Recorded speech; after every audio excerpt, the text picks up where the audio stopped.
strongman competition is just fun. Have you ever seen a man bleed from his eyes? I don't want to.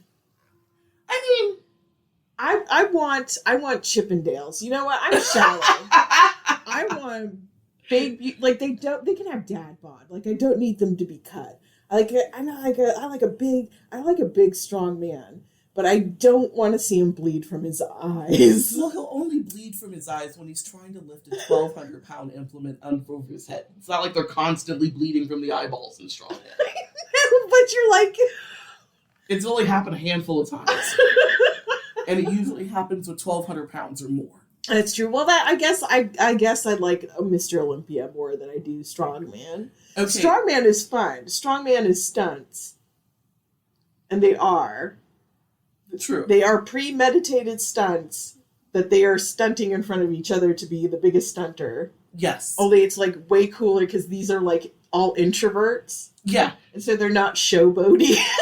Like a lot of bodybuilders, strong people that do strongman, they just want to lift their heavy things by themselves. No muss, no fuss. There's a reason why bodybuilding didn't become myself. That's all they want. I want to be all by myself with heavy things. Yes, lifting more. Like the reason why Arnold was able to be such a breakout star coming out of bodybuilding is because nobody talks. It's true. They just want to get on the stage in their panties and show off and then walk away. But Arnold is an extrovert. He is the first extrovert to happen. Extroverts within bodybuilding and strongman are pretty few and far between. I mean, they talk to each other. They're not like complete monsters or anything. They talk to one another. But they just want the challenge of lifting heavy things. Yes. But I like the glossy ones. I do. They don't have to be as dehydrated. I don't like that actually. Now every time I see some poor dehydrated six pack, I'm like, would you like a glass of kidneys. Please, no, you're beautiful. You don't have to do this to yourself. Would you like a glass of water, maybe with a cucumber for extra fiber? And electrolytes. Should I get you a salt lick? I don't know. But I know this is a first aid situation we're dealing with. You should only be that dry for competition.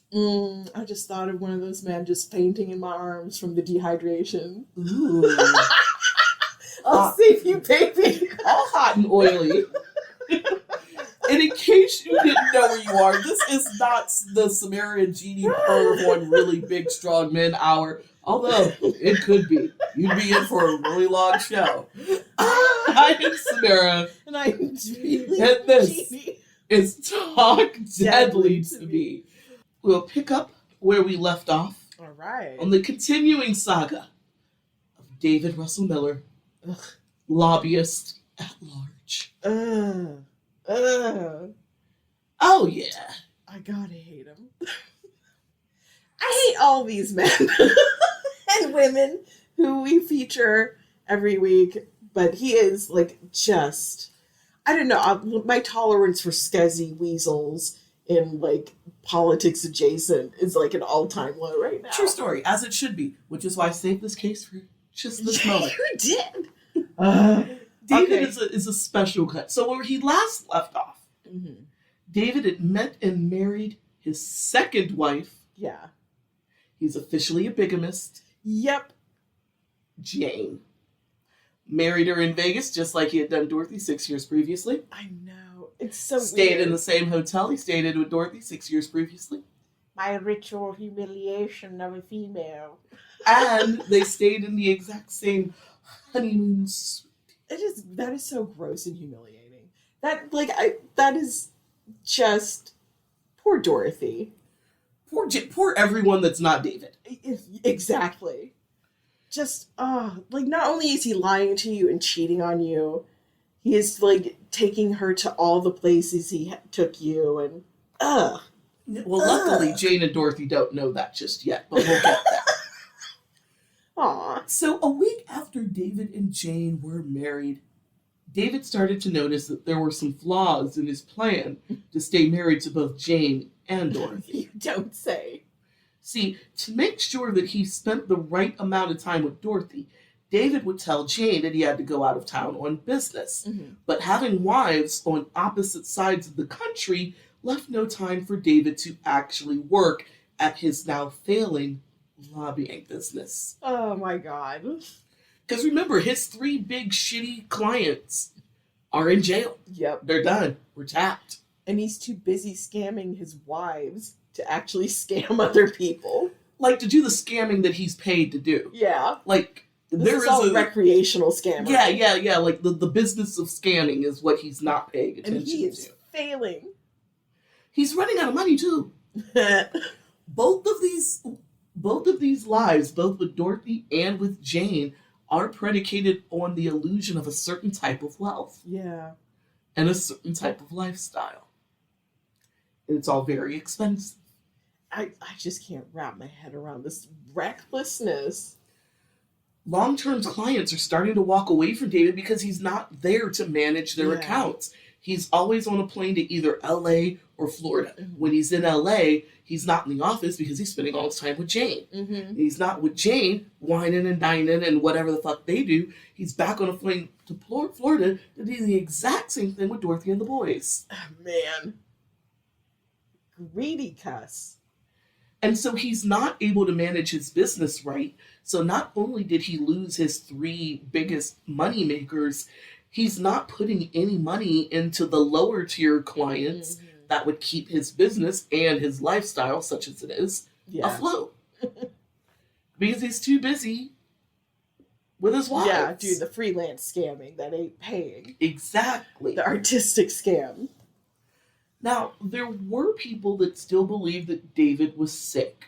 Because remember, he had Yeah. gotten his friend Ed to loan him, and a bunch of other people to loan him. He got about, probably a little under 200 grand Mm.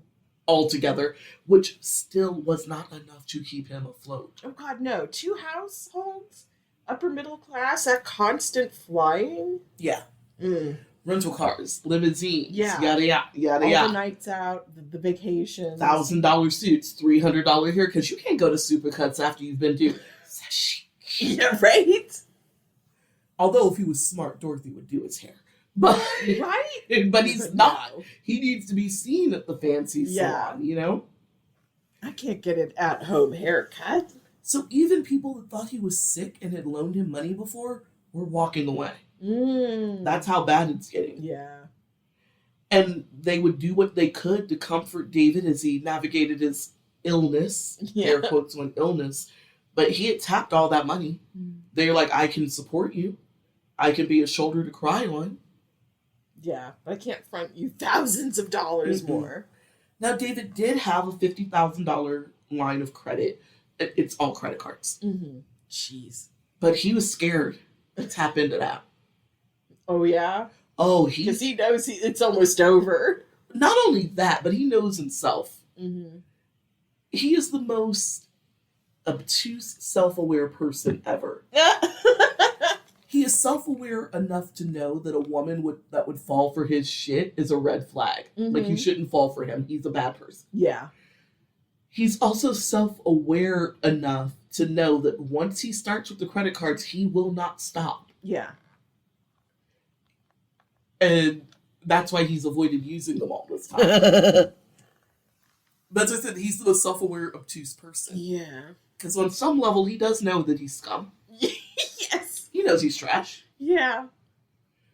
But, Has no desire to fix it yeah. or to do anything about it. And especially, one, he knows once he cracks open the credit cards, he will not stop. Yeah. Credit cards are addicting to a lot of people. It's like free money. Yeah. And so you got to pay that shit back. And at the way his business is going right now, he doesn't have the income to pay him back once he starts. Mm-hmm. Yeah. That's not going to stop him from using these cards, by the way. No. But that is why he spent all this time. He built the credit, but he never wanted to use it. Yeah. Obtuse and self-aware. But in the end, David was like, look, there's no real need to panic. All he needs to do to fix this situation is to convince Jane that they need to move to Florida. Oh my God. Having both wives in Florida would eliminate all of the extra travel and allow him to spend time in Los Angeles actually focusing on work. Mm-hmm. So he needs to get Jane to Florida.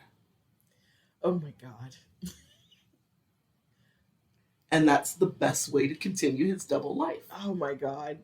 I don't know about Jane, but for me it would be, I would do anything for love, but I won't do that. Hell no.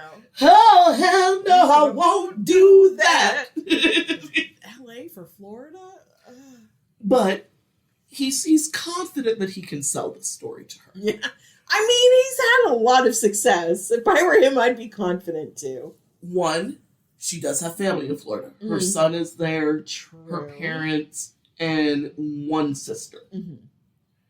She's got close ties to Florida. So that's one thing. Second thing that he decided to tell her was that he had given up his job as a lobbyist to take a job as the lead corporate attorney for Disney. Oh my God. Okay. And if Jane has questions about his career change, he would just give her a song and dance about being so tired of the political rat race. And that all this time that I've been hobnobbing with the stars and wheeling and dealing with politicians, I secretly longed for the challenge of the corporate life of a lead attorney of a major conglomerate. Right? And representing a massive company like Disney, which Exactly. meets that challenge. I see a new soulless void on the horizon, and I wish to explore it. So David decided the best time to spring this info on Jane would be in March of 1991. Mhm. Jane and David would be in Florida to visit her son and extended family. Yeah, he's going to actually meet her family. Oh my God. He has to. He told Yeah. her the truth about lobbying. True.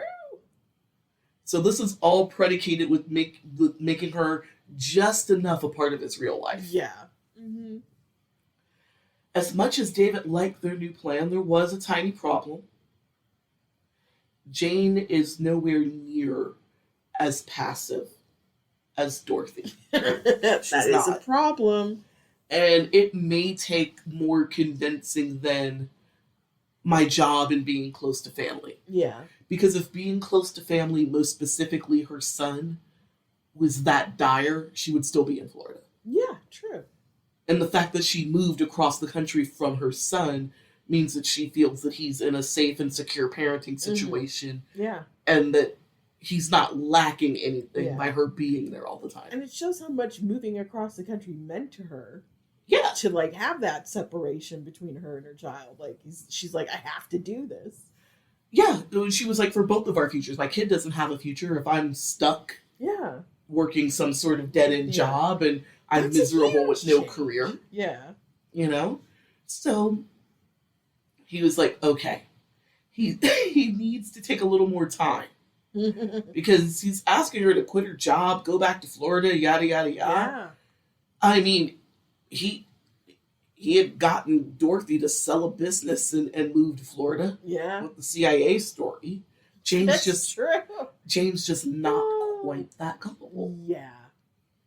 Yeah, I cannot see her buying the CIA shtick. Which is why he had to invite her into his actual role. So to make sure that Jane would move, David decided that he would butter her up with a fantastic trip to Europe. Okay. Not only would David take Jane on a European vacation, but David would invite the entire family. Oh my God. It is such a sitcom move. So it's going to be David and Jane. Oh my God. Jane's son Dylan, her parents, Mhm. and her sister that still lives in, I think the other sister's in like New York or something. And this is the getting to know you trip? Yeah. And then they're all going to come along for the ride. I'm taking the whole family. What's a family of 6, 7? Sounds like.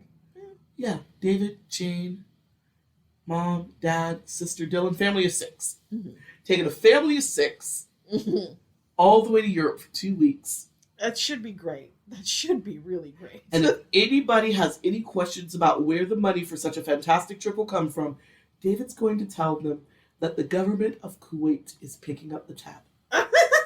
How kind of them. Yes. Just lie on lie on lie. Ask me why the government of Kuwait would pay for such a thing. Why would they? Why? Because David is an excellent lobbyist and it helped them with some very sensitive things. Oh, yes. Yeah. Okay. Ain't nobody lobbied that hard for nothing in life. For a whole government. I don't know.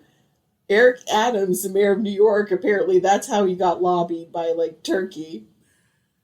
Like, luxury travel. I guess. I'm just saying, David is the lobbyist. Yeah. He's not the political official. Like, he should be the one paying for the trip. That's true. For Eric Adams.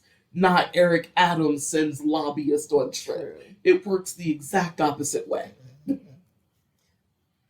So when David got back to LA, went to Jane's place, pulled her close to him, kissed her deeply, and then told her that they need to talk. He's being very serious. Yes.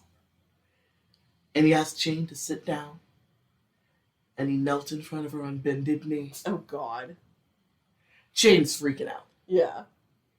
This is serious. The stage, tone of voice, the sit down first. She's afraid the cancer's returned. Oh, yeah. I forgot she believed that shit. Yeah. He's in remission, girl. Yeah. Pancreatic cancer in remission. A miracle. It was. Miracle super CIA treatment or some shit miracle. Like that. Yeah. So, Jane breathed a sigh of relief as David told her that no, he's not sick.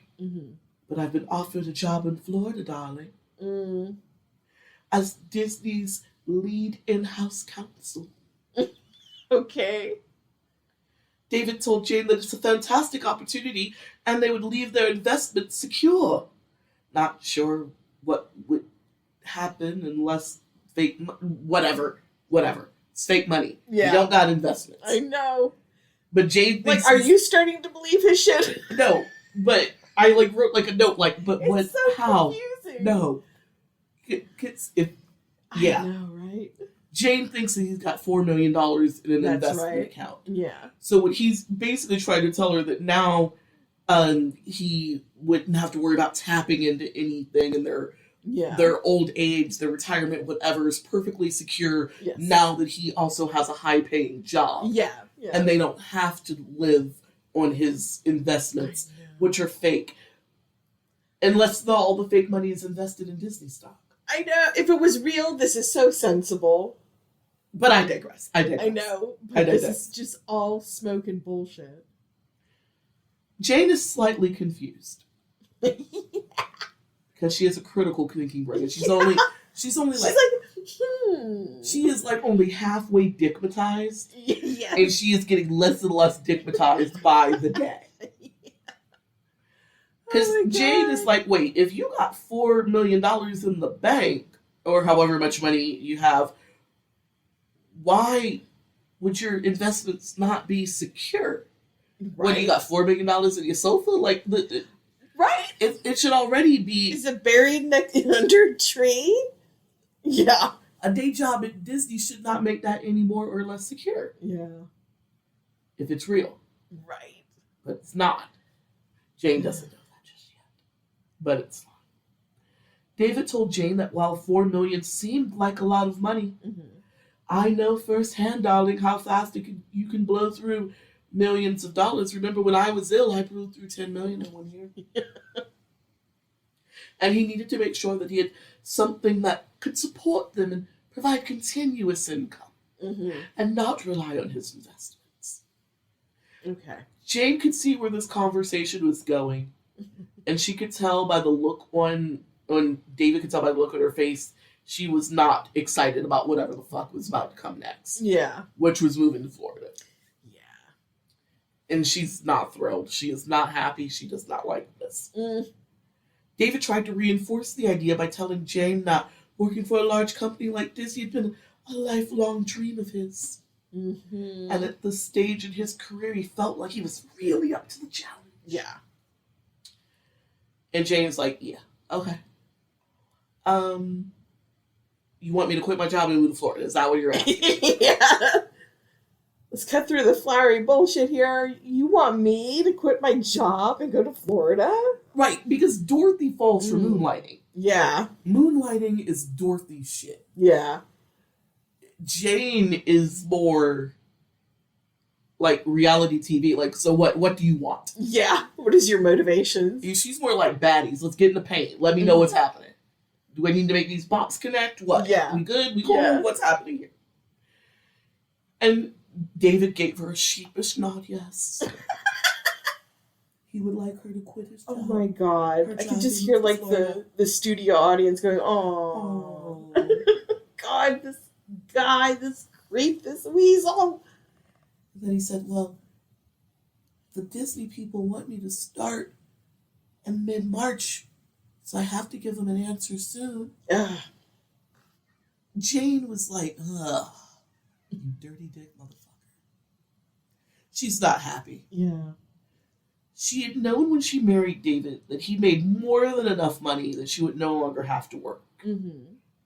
But she hadn't wanted to stop working because of the social connections that she had. Yeah. You know, going to work is fun. Yeah. And Jane liked being an independent person with her own money. Yeah. But now she's married. Mm. And a large part of being married is compromise. True. And even though she didn't... But you can only do that with real information. This is true. This is true. I know too much about this situation.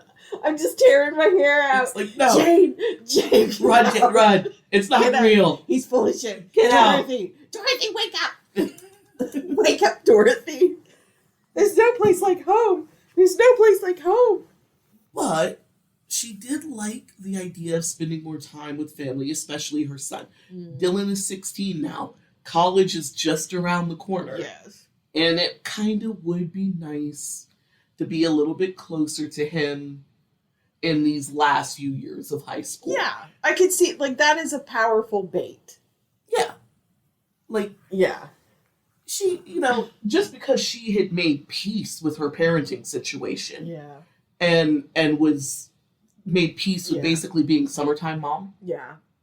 Just because she made peace with that doesn't mean she didn't get hit in the heartstrings every time Jake called and said, wow, Dylan did great at football or whatever, or getting a videotape in the mail. Yeah, and she's got a manipulative weasel working on her, and that's a soft spot. So how long did it take him to wheedle her into going to Florida? Fucking Jane! Why? She consented in the end. Yeah. Aw. But when if you're married to a master manipulator, fucking liar, damn it. But she was clear they would move to Florida. Mm-hmm. But she wasn't going to move to Florida and be some sort of swampy housefrau. She's going to get a job at Disney. No, she's going to have a life outside of their marriage. Mm-hmm. She will have friends. She will have a social life. She will do the goddamn thing. Yeah, good for her. So once we move and once we get settled, I'm going to look for work. I'm going to do my own thing, and there's nothing you can do about it. I don't want to hear this. You don't got to go to work. Why are you doing that? I don't want to hear it. Yeah. I will. If you're good with that, we'll make the move. Mm-hmm. Then Jane asked if he would have to travel as much once they moved. Yeah. Now, this is a question that could have put him in a bind, because he does need to be in LA for work at least 2 weeks out of the month. Yeah. Because that's how he needs to make fucking money that they don't have right now. Yeah. Yeah, but they're definitely spending. But he also needs to spend at least 2 weeks a month with Dorothy. Mm-hmm. So he's just like, fuck. But ever the con man, David told Jane that the new gig would keep him home more, all while planning to spring his new travel schedule on Jane after they moved. Of course. Yeah. Shitbird. So Jane is thinking about how this move is going to change her life. And then that's when David hit her smack in the face with a trip to Europe scheduled for June of 1991. Oh my god. Cow! At first, Jane is confused. She's like, wait, Disney, new job, move, quit my job, Vacation? Kuwait, Europe. Why would the government pay for our trip to Europe? Right? Why would a foreign government pay for our trip to Europe? Right? David said, it's a long story, darling. But it's a gift for some work that I've done for the oil-rich country of Kuwait right before Desert Storm. And they wanted to make it up to it. It's such a dumb something. lie. Desert Storm's a thing people have seen on the news. No, but you could also say it's a bonus from Disney for signing on. I mean, there's better lies to tell if you don't want to tell her, well, shit, this is like money I borrowed from the bank. I've broken into the credit cards. I think that sometimes David forgets who he's with. I know, bringing in the Kuwait thing, I'm like, that's part of your CIA lies. That's a Dorothy story. That is a story that Dorothy would believe. Yes. That is not a story that would work. Kuwait's supposed to Jane. shut you the fuck up. Why is it not working? Like, he just should have said, hey, we're going to go for a trip in June and shut the fuck up. Yeah. But no, whatever. Kuwait's paying for it, by the way. So Jane asked, like, shouldn't we wait for that kind of trip? Mm-hmm. We're moving house. We need to get a new house. Yeah. I need to resettle back into my son's life. Mm-hmm. I need to look for work. Yeah. We can take this trip in like a year. Why right now? And they had just barely come back from that trip to the Bahamas. Mm. We just came from our honeymoon vacation. Yeah. Whatever. Also, at the time that this trip is scheduled in June, you will have barely been at Disney for 2 months. Mm-hmm. They usually don't let new employees take off to Europe for 2 weeks. I know. Right? After they just started a job. Yeah. It doesn't make sense. If anything, they would just push your start date back. Yeah. You know, you get the job, great, I got these travel plans. Okay, can you start here instead of there? Mm-hmm. Yeah. It doesn't make sense. It doesn't. But David assured her it would all work out. Besides, he knew the family would be thrilled to go to Europe. Sure. Yeah, who wouldn't? Jane should listen to her better angels. Mm-hmm. Because her better angels are telling her the story is hinky. Yeah. But she second guesses herself. She thinks she's too uptight. Mm. Jane is a woman after my own heart. She is a woman of schedules. She is a woman of timing. She is a woman of planning. Mm-hmm. A woman after my own heart. Yes.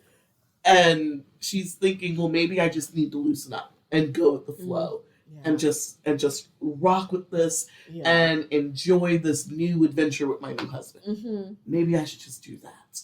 Oh, God. Jane should listen to her better angels. I know.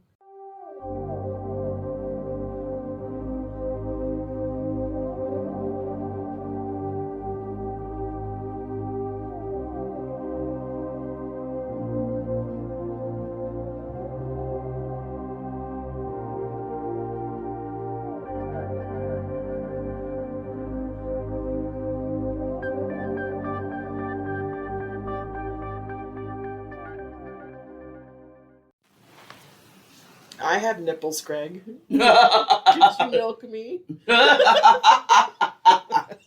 going to meet the parents. Yes, we are going to meet Jane's parents, Richard and Janice. These poor people, they don't deserve this. To be forever named throughout the rest of this is Papa Richard and Mama Janice. All right. Just because I think they're lovely people. And these lovely people are not happy. Mm. They are white knuckling their way to happiness with this shit. When Jane told them that she was gonna go to Vegas to marry a man that she had only known for 6 weeks, they were like, right. bro. We thought we dodged this bullet. I know. they didn't dislike David as a human. Like, how could they? They've never met the man. Right? He's going to give them plenty of reasons to dislike him. Yes. But at this point, they haven't met him yet, so they're like, But they didn't like how fast the relationship was going. I know. You don't know anything except he is foolish enough to do this. And whatever Jane is saying, which is basically like he's wealthy. And he's a lobbyist. Boo.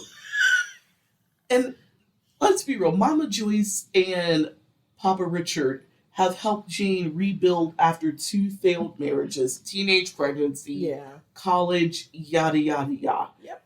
So they want her to find her forever, but they were like, can you at least take a year? Right? Or get to know him.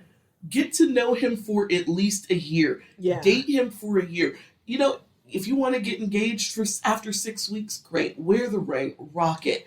But make it a long engagement. Exactly. Don't run off to fucking Vegas. When her parents voiced their concerns about how fast Jane and David were moving, Jane chastised them for doubting her picker. Bitch. Bitch. I see so far you have only made one successful pick. Yes. And that was picking Jake to be the father of your child. Yeah. Yep. That marriage may not have worked, but I think But he's a good guy. But as a person to make other humans with, Jake is a good pick. Yes. Dylan has grown up to be a fine young man. Jake seems like a nice guy. She has made one good pick. Yes, she has. Everything else has been like, girl. Yeah. Jane acknowledged that she had made mistakes in the past, but she reassured them that David's not one of those mistakes, Daddy. He's a kind, open, and honest person who told her everything. He feels like he's been my best friend forever. Oh my God. Love is a powerful drug. From the moment we met, Father, Pater familias. Pater familias. From the moment he's the one for me. From the moment we met. Oh my God. Then Jane told them about the invitation to Europe in June. Papa Richard is like, yeah. No, girl. Mama Janice and Papa Richard, Sister Sandra, and now 16-year-old Dylan did agree to go on the trip. Big European vacation. But Papa Richard found the invitation suspicious in of itself. Really? Well, this is, in the whirlwind of they're moving, you're married. Oh my God. From where Papa Richard sits, it's too grand of a gesture. We're just getting to know you. We're just getting to meet you. Yeah. Why this? Yeah. Why Milan? It's too much. Yeah. It's too much, it's too soon, and it makes his teeth itch. Spidey senses are tingling. Before Jane and David got to Florida to start house hunting, Papa Richard called his other daughter, Virginia. Virginia had worked for an attorney before and had access to information on Florida's Bar Association specifically, but she can get information about the bar. Yeah.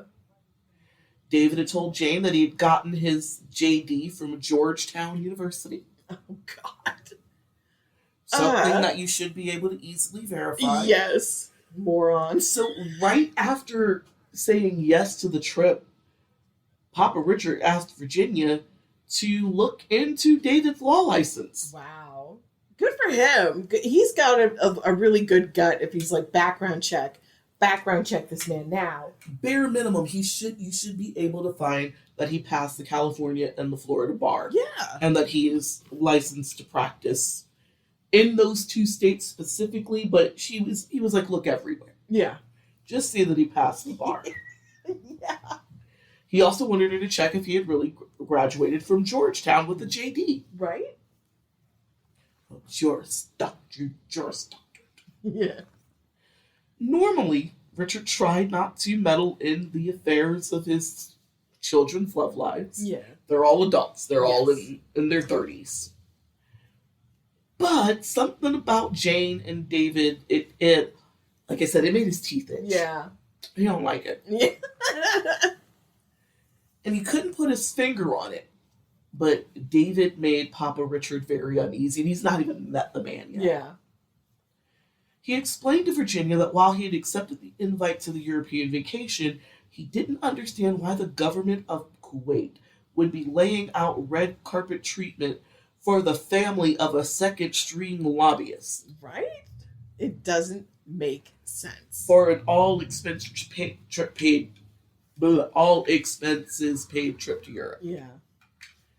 And Virginia looked into it, only to find out that he can't practice anywhere. Yeah.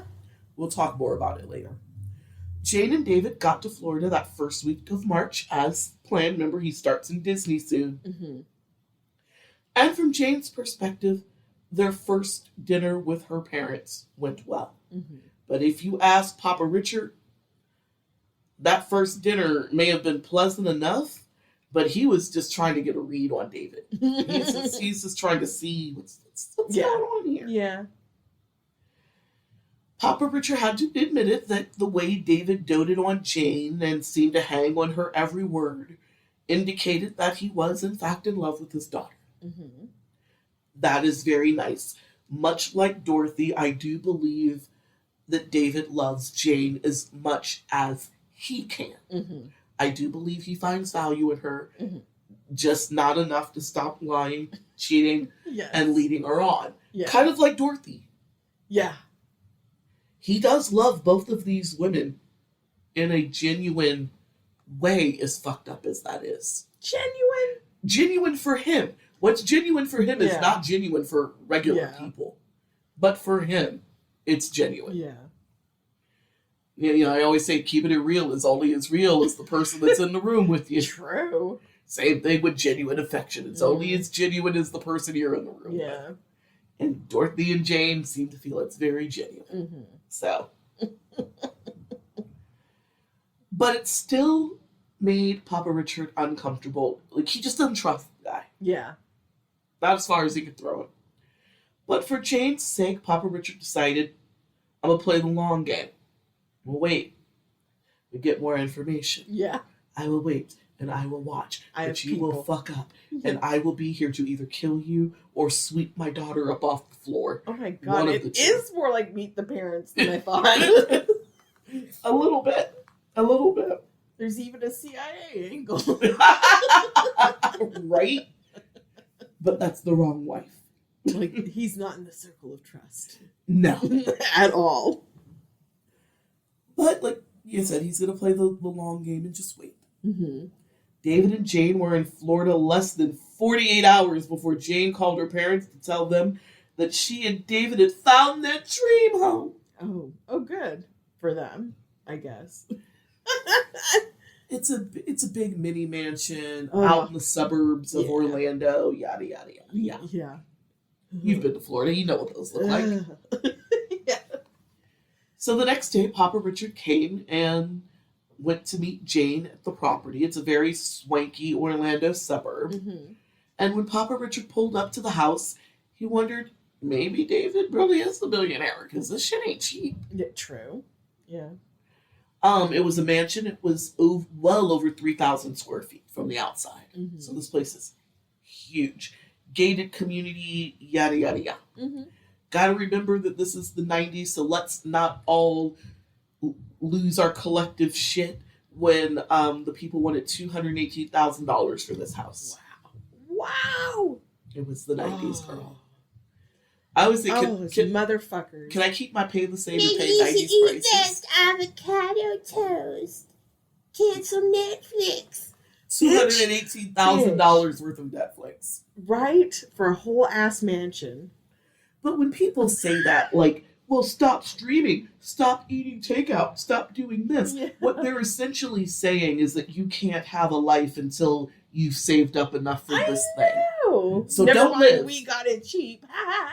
So don't live. Yeah. Don't do anything that brings you joy in the workaday bullshit that is American working class life. Exactly. We are Puritans and you will live our philosophy. And meanwhile, right, look, if avocado toast and an expensive coffee is what brings you joy, have it. Yes. It ain't gonna make or break your attempts to buy a house or whatever your larger goal is. That avocado toast is not gonna make or break whatever the fuck it is. Yeah. That's and the kind of people who are offended at your happiness, they themselves will never ever feel happiness. So follow your bliss. Exactly. Fuck them. Follow your bliss. Budget your money to get your goal, but don't let nobody tell you that Netflix is the deal breaker on your new car. Man, look how triggered we got from a mansion for $218,000. I told us not to lose our collective shit, and I didn't even take my own advice. Right, but it's impossible when you hear something like is $218,000 for a whole mansion in a 3,000 gated square feet, community imagine in Orlando. 1991. Fuck you all. Okay, let's move on. Move on. I even gave fair warning. You couldn't You take my own did. advice. You did. I tried. We both tried, Failed and it's just like miserably. Man. So, and the house is not even finished completing yet. It's a brand new building. Oh wow! So that's even super cheap for the brand spanking new. You are the first and only owner type shit. Fully modern. Yeah, and so Papa Richard's looking like, wow, this is a beautiful property. Mm-hmm. And a property like this is going to need a hefty down payment. Yeah. It does have all the appearance of great success. Yeah. Mm-hmm. And Papa Richard asked him straight up, okay, $218K. Do you have enough to handle a down payment and a mortgage for this level of property? Right? Yeah. Fair question. Oh, pish posh, Dad. David is taken to calling Richard Dad, and Richard hates it so much. Yeah. He rocks with him, but he's just like, I am not your father. Just dies inside every time he says it. Oh. He hates it so much, and I think it's funny how much he hates it. I think he's psychic.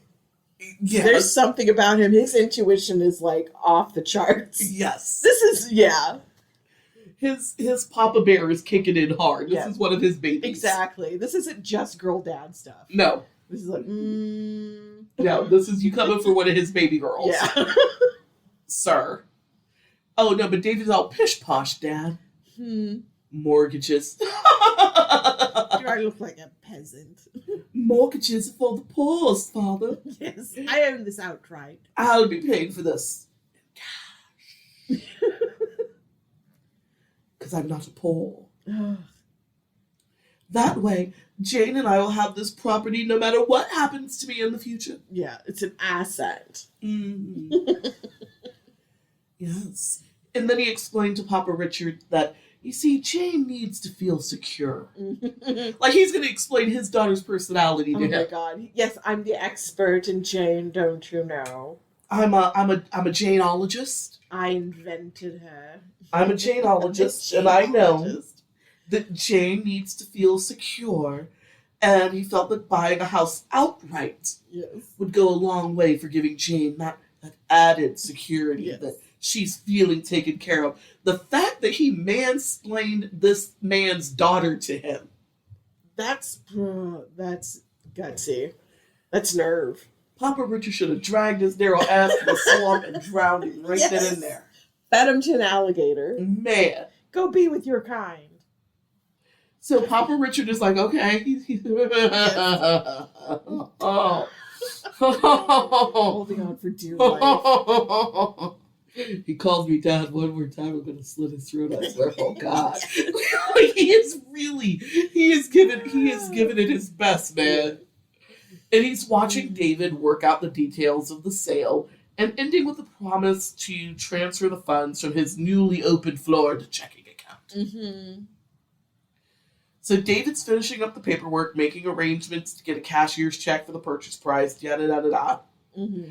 Jane comes up to her dad. She grabs him by the arm, nuzzles up against his neck like a little girl. See, Daddy? Didn't I tell you that he was wonderful? Oh, my God. Wonderful. Marvelous, darling. Simply marvelous. He'd do Get it, anything for me, Lansing. Daddy. Simply anything. Riley, he will. Papa Richard's like, all right. Right now, he Yeah. seems to be a man of his word. Mhm. Yeah, right now, in this moment. But the next day, Jane called her parents to tell them that there had been a glitch in the paperwork and the house fell through. Oh. And now they have to rent an apartment for a month or so until they can move in. Yeah. That's all. Mm-hmm. It's just a glitch in the paperwork, darling. Just a glitch. Minor inconvenience. But in the meantime, Jane and David are going to go furniture shopping. Oh boy. They've got to buy a lot of things to fill this house that That's they ain't true. never going to live in. Right? Ever. Ever. So while they're furniture shopping, David encourages Jane to go ham. Money is no object. Jane would buy over $10,000 worth of furniture. Wow. Damn.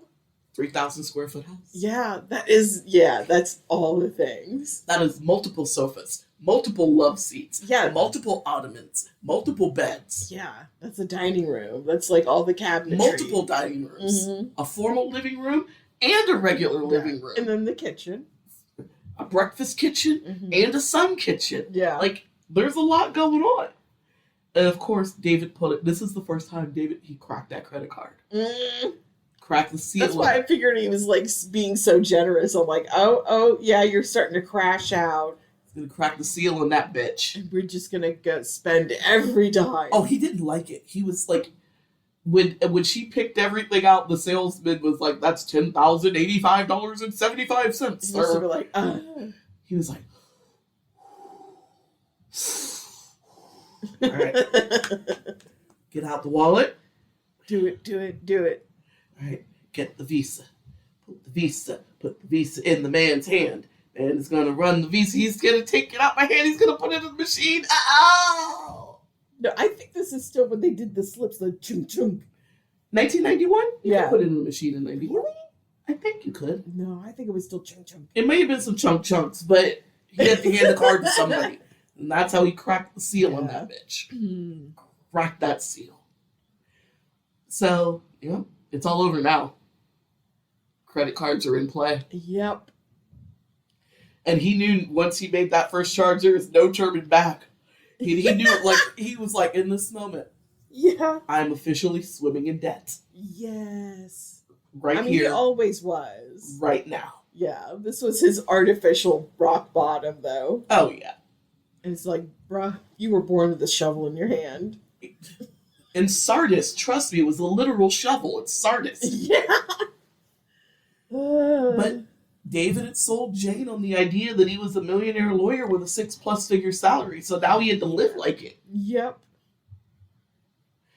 And so he put down the card, shook hands with the world of credit card debt. Welcome, David, to the 21st century. Right? You're ahead of time. A week later, when David was supposed to be at Disney HQ settling into his new gig, Yeah. Jane was at their apartment going over a checklist of what they bought and what they needed to furnish the new home, going back and forth. Virginia had called Papa Richard and said she had sad news to report. Mm. David Miller is not a graduate from Georgetown University. Mm. Matter of fact, nobody at Georgetown's ever heard of fucking David Miller. Like, there may have been a person named David Miller that went to that school, but that ain't that. Exactly. But do the dates line up? Exactly. Maybe he was thinking that because David Miller is such a kind of like common schmaman name. Yeah. That there must be like many David Millers. There's got to be at least one or two at Georgetown. And you're hoping that they'll just be incurious enough just to see like, oh, David Miller. Okay. Right, and they won't check, I'll like, assume that's him. do the birth dates line Exactly. up or things like Like, that. wait a minute, he graduated way too early. Yeah. Not only did he never graduate from Georgetown, but nobody in any legal circles in Florida, LA, or Georgetown had ever heard of the guy. Right? Hmm? Oh, Papa Richard is seething. Mm. And when Virginia asked if Jane suspected anything, Papa Richard told Virginia that David's throwing around so much money that Jane took everything he said at face value. Yeah. So after talking to Virginia, Papa Richard calls Jane and told her, look, your new husband's a fraud and a liar. I'm sorry, Damn. honey. Oh my God. Don't do this over the phone. Guys.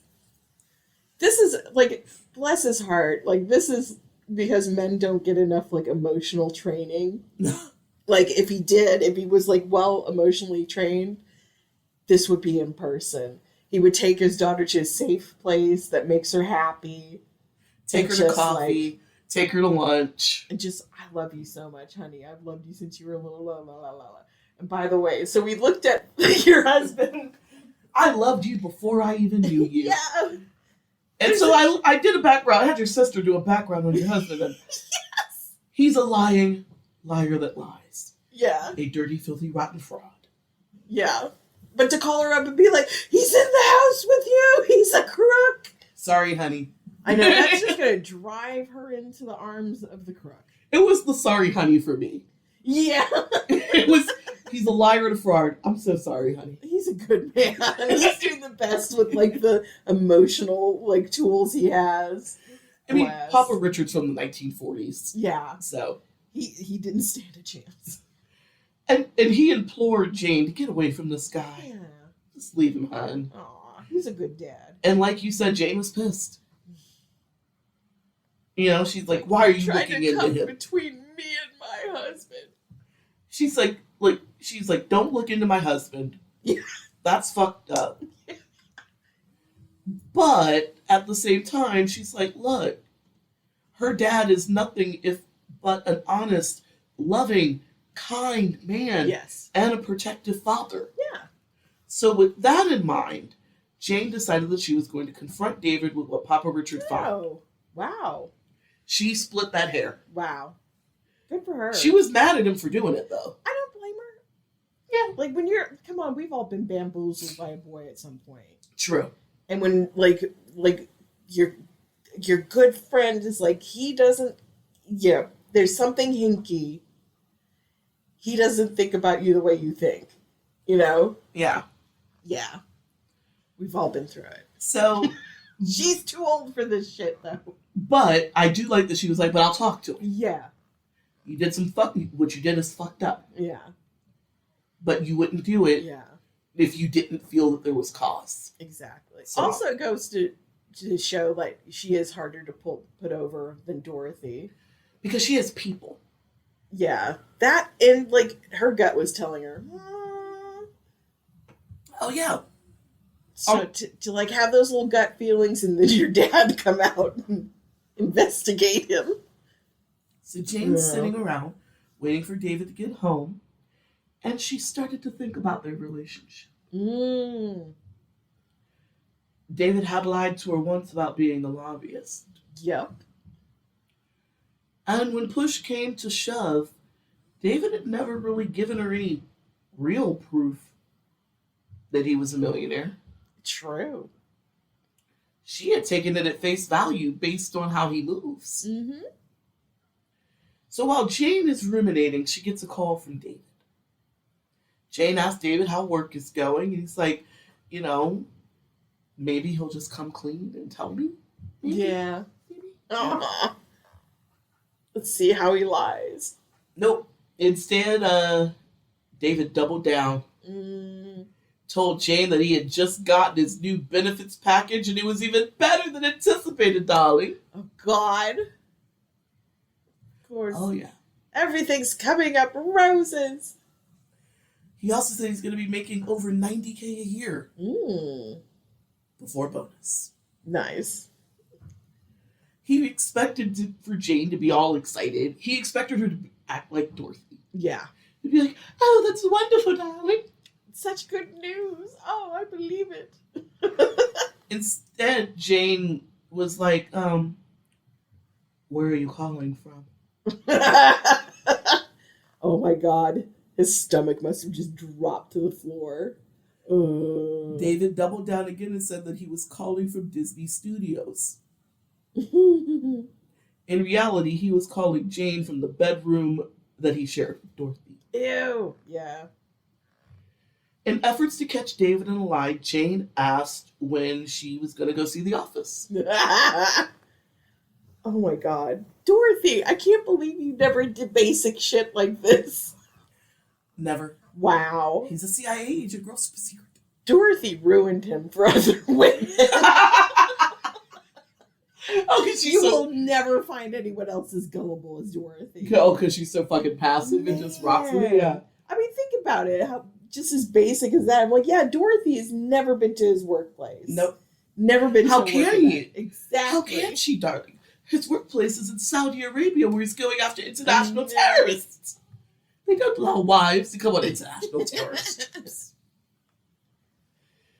So if David was scared that Jane might be on to him, he didn't let on in the conversation. And he told Jane that he would give her a tour of the office the next day and after they could have dinner with his boss. Oh my god. He promises so fucking big.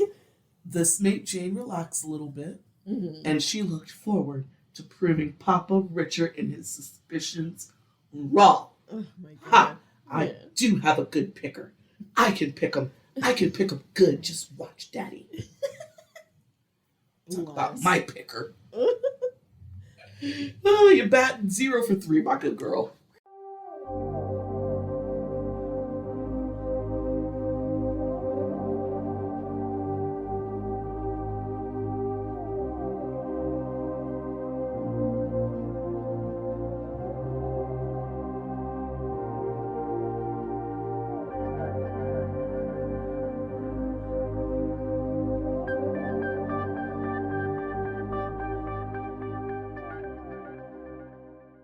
So, meanwhile, across town, I know. I'm like in the back of my head. I'm like, what's going on with Dorothy?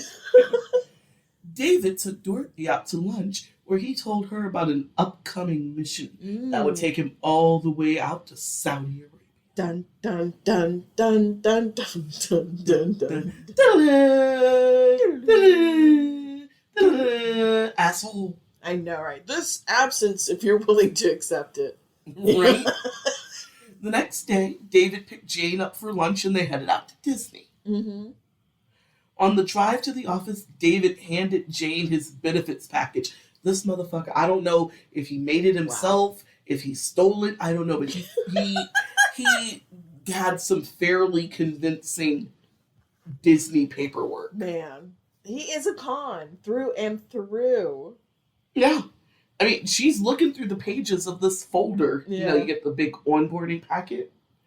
And there was no doubt that this stuff was from Disney. Everything had the official letterhead. It looked marked. Yeah. There were no spelling mistakes. Like, it didn't look like dummied Yeah. paperwork. I don't know if he made it himself or somehow he had managed to steal Disney. I know. Paperwork Or maybe somehow. like many of the many women he's like wined and dined and womanized with. Maybe he's been like gathering shit. I don't know. Who knows? But the Like paperwork. he's halfway believing his spy shit. Yeah. And so he's got like multiple passports and like employment Things. packets. Yeah, so the paperwork was convincing enough. Dang. Just looking at it. Yeah. She was like, okay, he does work for Disney. He is a king weasel. He And got that's this in fine. some weasel way. At the office, David took Jane down a long hallway to the office suites. And among the first doors that they saw, frosted glass, the gold plaque that said David R. Miller, Disney attorney. Oh my god. He opened the door. There's a large oak desk in the middle of the room. Mm-hmm. Nameplate matches the door, David R. Miller, and a framed picture of Jane. Aw. Of course. That was it. She's done. She's tapped. This is what she needed. Man. She wrapped her arms around David, around his neck, drew him in for a kiss. Jane was in love again. I told you, Daddy. I told you so. Oh, and she's disgusted with herself for doubting David in the first place. Jesus. Oh, lady. I don't know. That's a pretty good front. But he did the thing that you and I didn't want to spoil it. He did the thing that you said that he should have done at Georgetown. Mm-hmm. He just found a David Miller in that office. Nice, really? David R. Miller is pretty common. True. And he just looked and looked and looked, and there is, sure enough, there is a David R. Miller that is a lawyer at Disney. So he just waited until people would be more or less out of the office. Disney is a big place. Not everybody's paying attention. Yeah. And then he just walked her in. Here's my office. This other David Miller is out of the office on vacation. I don't know. Yeah. But he snuck in there twice so that he could put Jane's picture on the desk and then for him to show her. Oh my God. And that just goes to show how like little security there was back in the day where you could just walk into a building like that. Yeah. And just brazen like past any like front desk. Yeah. That's just... The 90s were wild. This is like before key cards and shit, kids. The 90s were wild. You didn't even have to show Wild and ID free. at airports. Yeah, you could just run to the gate to meet someone. Yes, like at the gate where the plane comes out. Exactly. None of that waiting on the weird part by the restaurant. Like, Yeah, exactly. Or out by baggage. But how are the airports more crowded than they were when everyone could come inside? I've never figured that out. I don't know. You would think it'd be less crowded because it's the same airports. True. Unless they shrank them. I don't know. Noticing. What I do know that Jane is in love again. And I'm like, she's not a fool. There's no way you can protect yourself against this amount of like lying and setup. Yeah.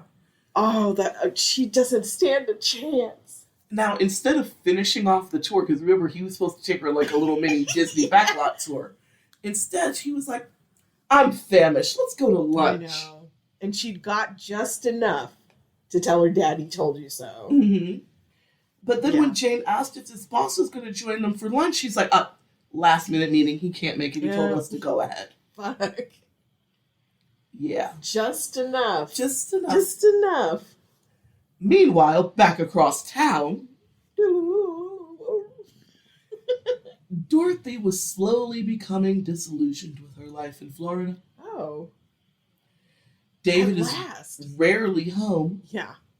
and when he was home, he seemed distracted. Mm. Once in early March, around the same time that David and Jane would have been house hunting, Mm-hmm. David was home for less than 24 hours before telling Dorothy that he had to go on another mission. Ooh. Dorothy asked if the CIA was aware that he's a married man with wife and children at home. Yeah. David said they are very aware of his living situation. But the CIA is still wrapping up Desert Storm, darling. Mm. And there's still much work to be done. Yes. Yes. Mm-hmm. I've bound my boundaries with my work as best I can. Oh, if it was left up to the agency, they'd have me working 24/7. But I've let them know that I need to spend time with you and our children at home. So even if I am home for 24 hours, Yes. be happy. You could have had nothing. And for the first time, this was not a satisfactory answer. Good for you, Dorothy. Nope, she went on to complain that she never saw David, and she was tired of him popping in for a few days here and there, only to leave for weeks at a time. Yeah. Yeah. But that's when David pulled Dorothy into his arms, stroked her now short, chestnut brown hair, looked deeply into her emerald green eyes, Yes. and told Dorothy that she needed to be understanding. Mm-hmm. Well, I'm tired of being understanding, David. I'm tired. Yes. I need you home. The boys need you at home. Yeah. You're their father. Right. Well, you're not, but Yeah. this is what we're playing at. Mm-mm. So David got pissed. Yeah. Pushback.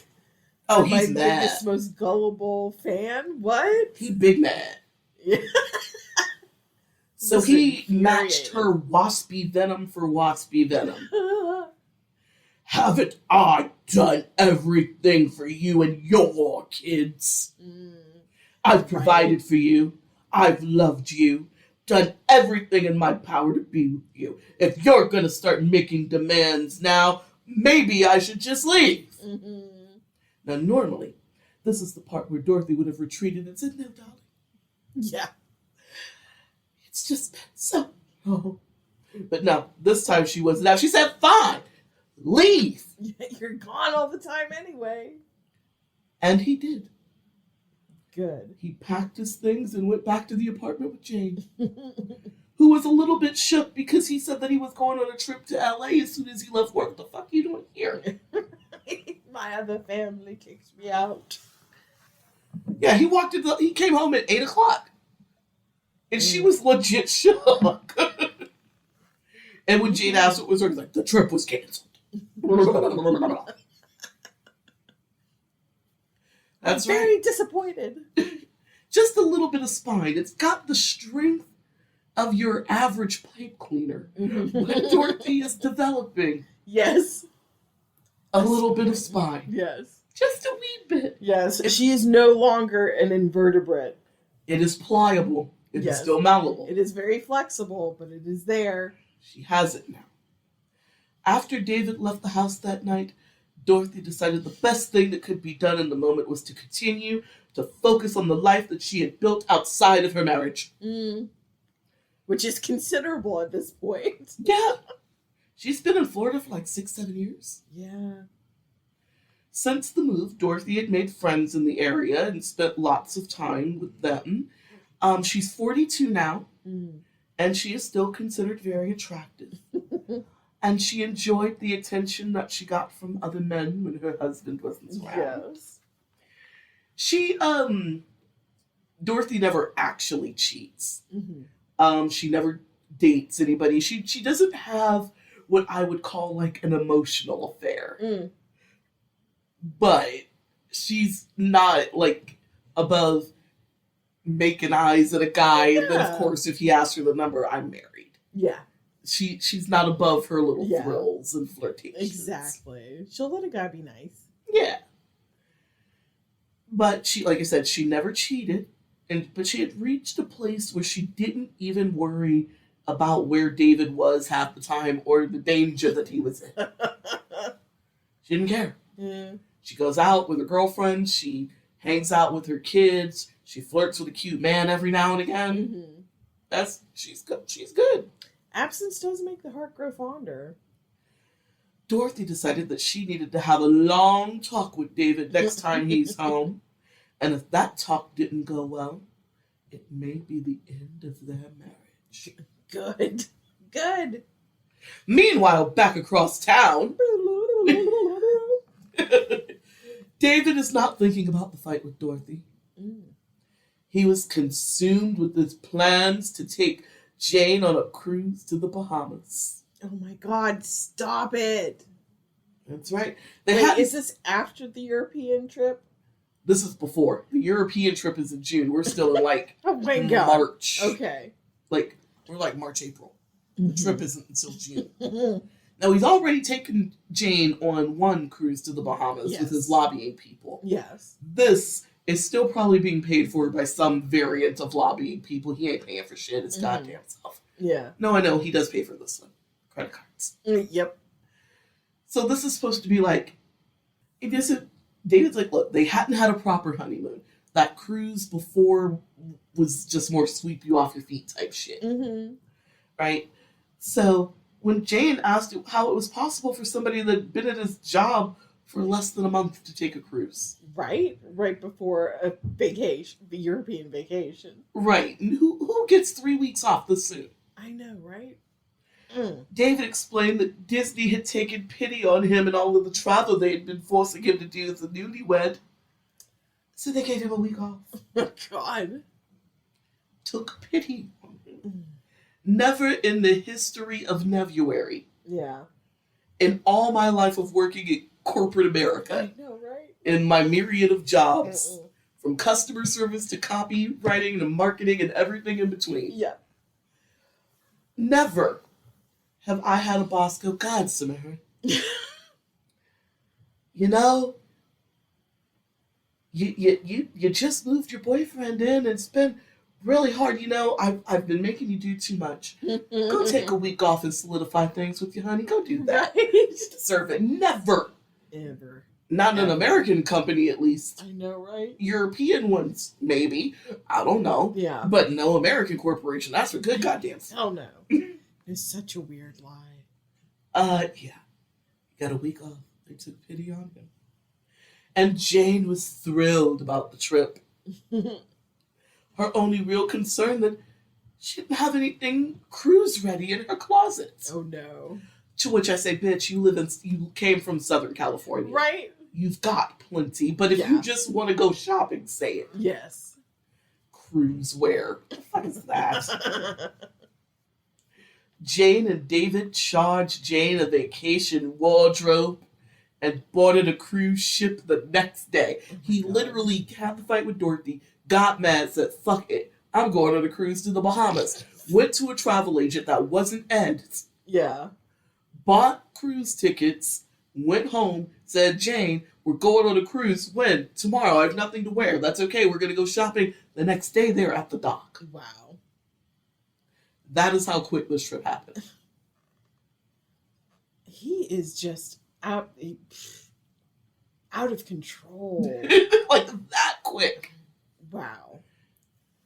On the ship, David showered her by giving them a private suite for their honeymoon. Of course. I would say this was the same honeymoon trip that he took with Dorothy, but he never takes her anywhere. That's true. Dorothy is the basement wife. Yeah.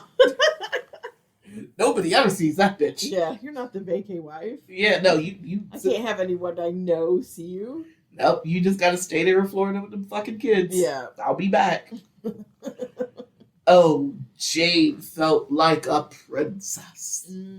Much like Dorothy 6 years before her. Yeah.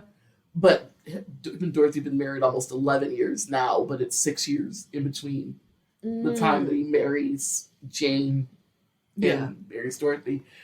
But much like Dorothy before her, Jane has arrived. It may not be in LA, but she has arrived, baby. She's got fancy trips, foreign cars. Yeah, yeah. Shopping sprees. Yeah, she gets the other end of the marriage. Laser disc. Laser disc. It was the early 90s, I'm just saying. They were a thing. That was. You were hot shit if you had a laser disc. Man. I only know one person that still has a laser disc. Really? Yeah. But he's a collector of technology that time forgot. He also has a Betamax. Wow. That's incredible. Yeah. That is some museum pieces.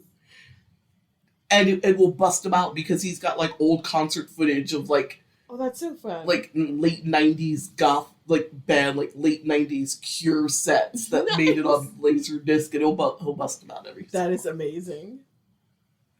So when Jane called her parents to let them know about this impromptu trip, Mama Joyce made what I can only describe as the disappointed Marge Simpson sound. Yeah.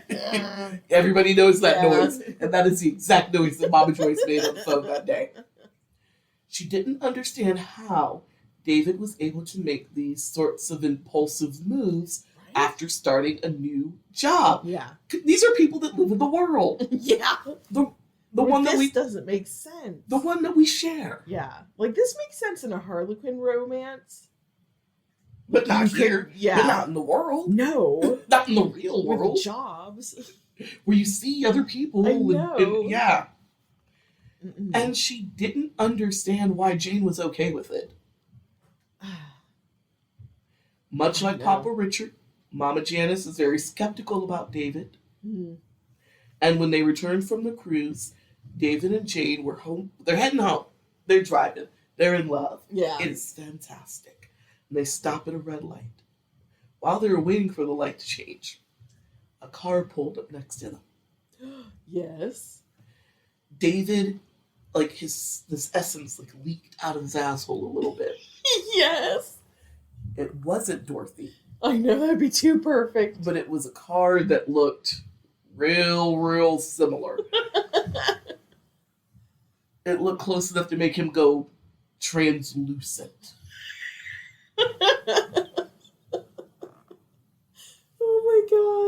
Oh my god. And this is actually the first time that he has considered that moving both of his wives to the same city. Oh, they're in the same city even. This is all happening in Orlando. I thought he was smart enough to like have them in like different cities at least. Different suburbs, but this is all in Orlando. Yeah. They're both in Orlando. Oh, jeez. And they live in I thought some of them were in Miami. Mm-mm. Dumbass! And they live in different suburbs that are about 15 minutes apart. Dumbass. David was so shook, he ran that red light. He slammed on the gas. He almost caused an accident. He almost got them sandwiched. Wow. Poor Jane. And she's terrified because all of a sudden he's running a light and she doesn't understand why. They've almost gotten into this horrible accident because he decided to run the light. He has broken into a sweat. Yeah. He's translucent. Jane asked what was wrong. David tried to recover. I was daydreaming. Yes. Okay, Walter Mitty. Fuck. Yes, daydreaming. Jesus. That works, right? Daydreaming. She's bought a lot of stupider shit, so. But there was no denying the sweat on his brow. When I say that he busted out in like a spontaneous fop sweat. He thought he was gonna die. Seriously. This is the first time he thought about the fact that having them in the same city 15 minutes away from each other is going to be a problem. Yeah. They're in different suburbs, but the fact that they're only 15 minutes away... Yeah, they're going to run into each other at a Target or something. Or his worst, because they don't know each other. No. They can run past each other all day long and not say anything. Yeah. But they run in the same types of circles. Mm-hmm. Dorothy may be a little older. Her and David are closer in age than her and than Jane. Yeah. But if they run in the same sort of mommy circles, right? Jane's son isn't there with her, but she probably runs with people that have children. Yeah. And, you know, Dorothy's kids are teenage boys. And, you know, she wants to have teenage boys around her for when her son comes to visit. She wants to make friends with other moms and stuff. It is real possible. She intends to make friends and be social. Yeah. She told him so. And so it is real possible that even though they specifically don't know each other, it is very possible that they could develop mutuals. And if they develop mutuals, they will meet. Yeah. And he has never thought about that until this moment. Right now. Idiot. No.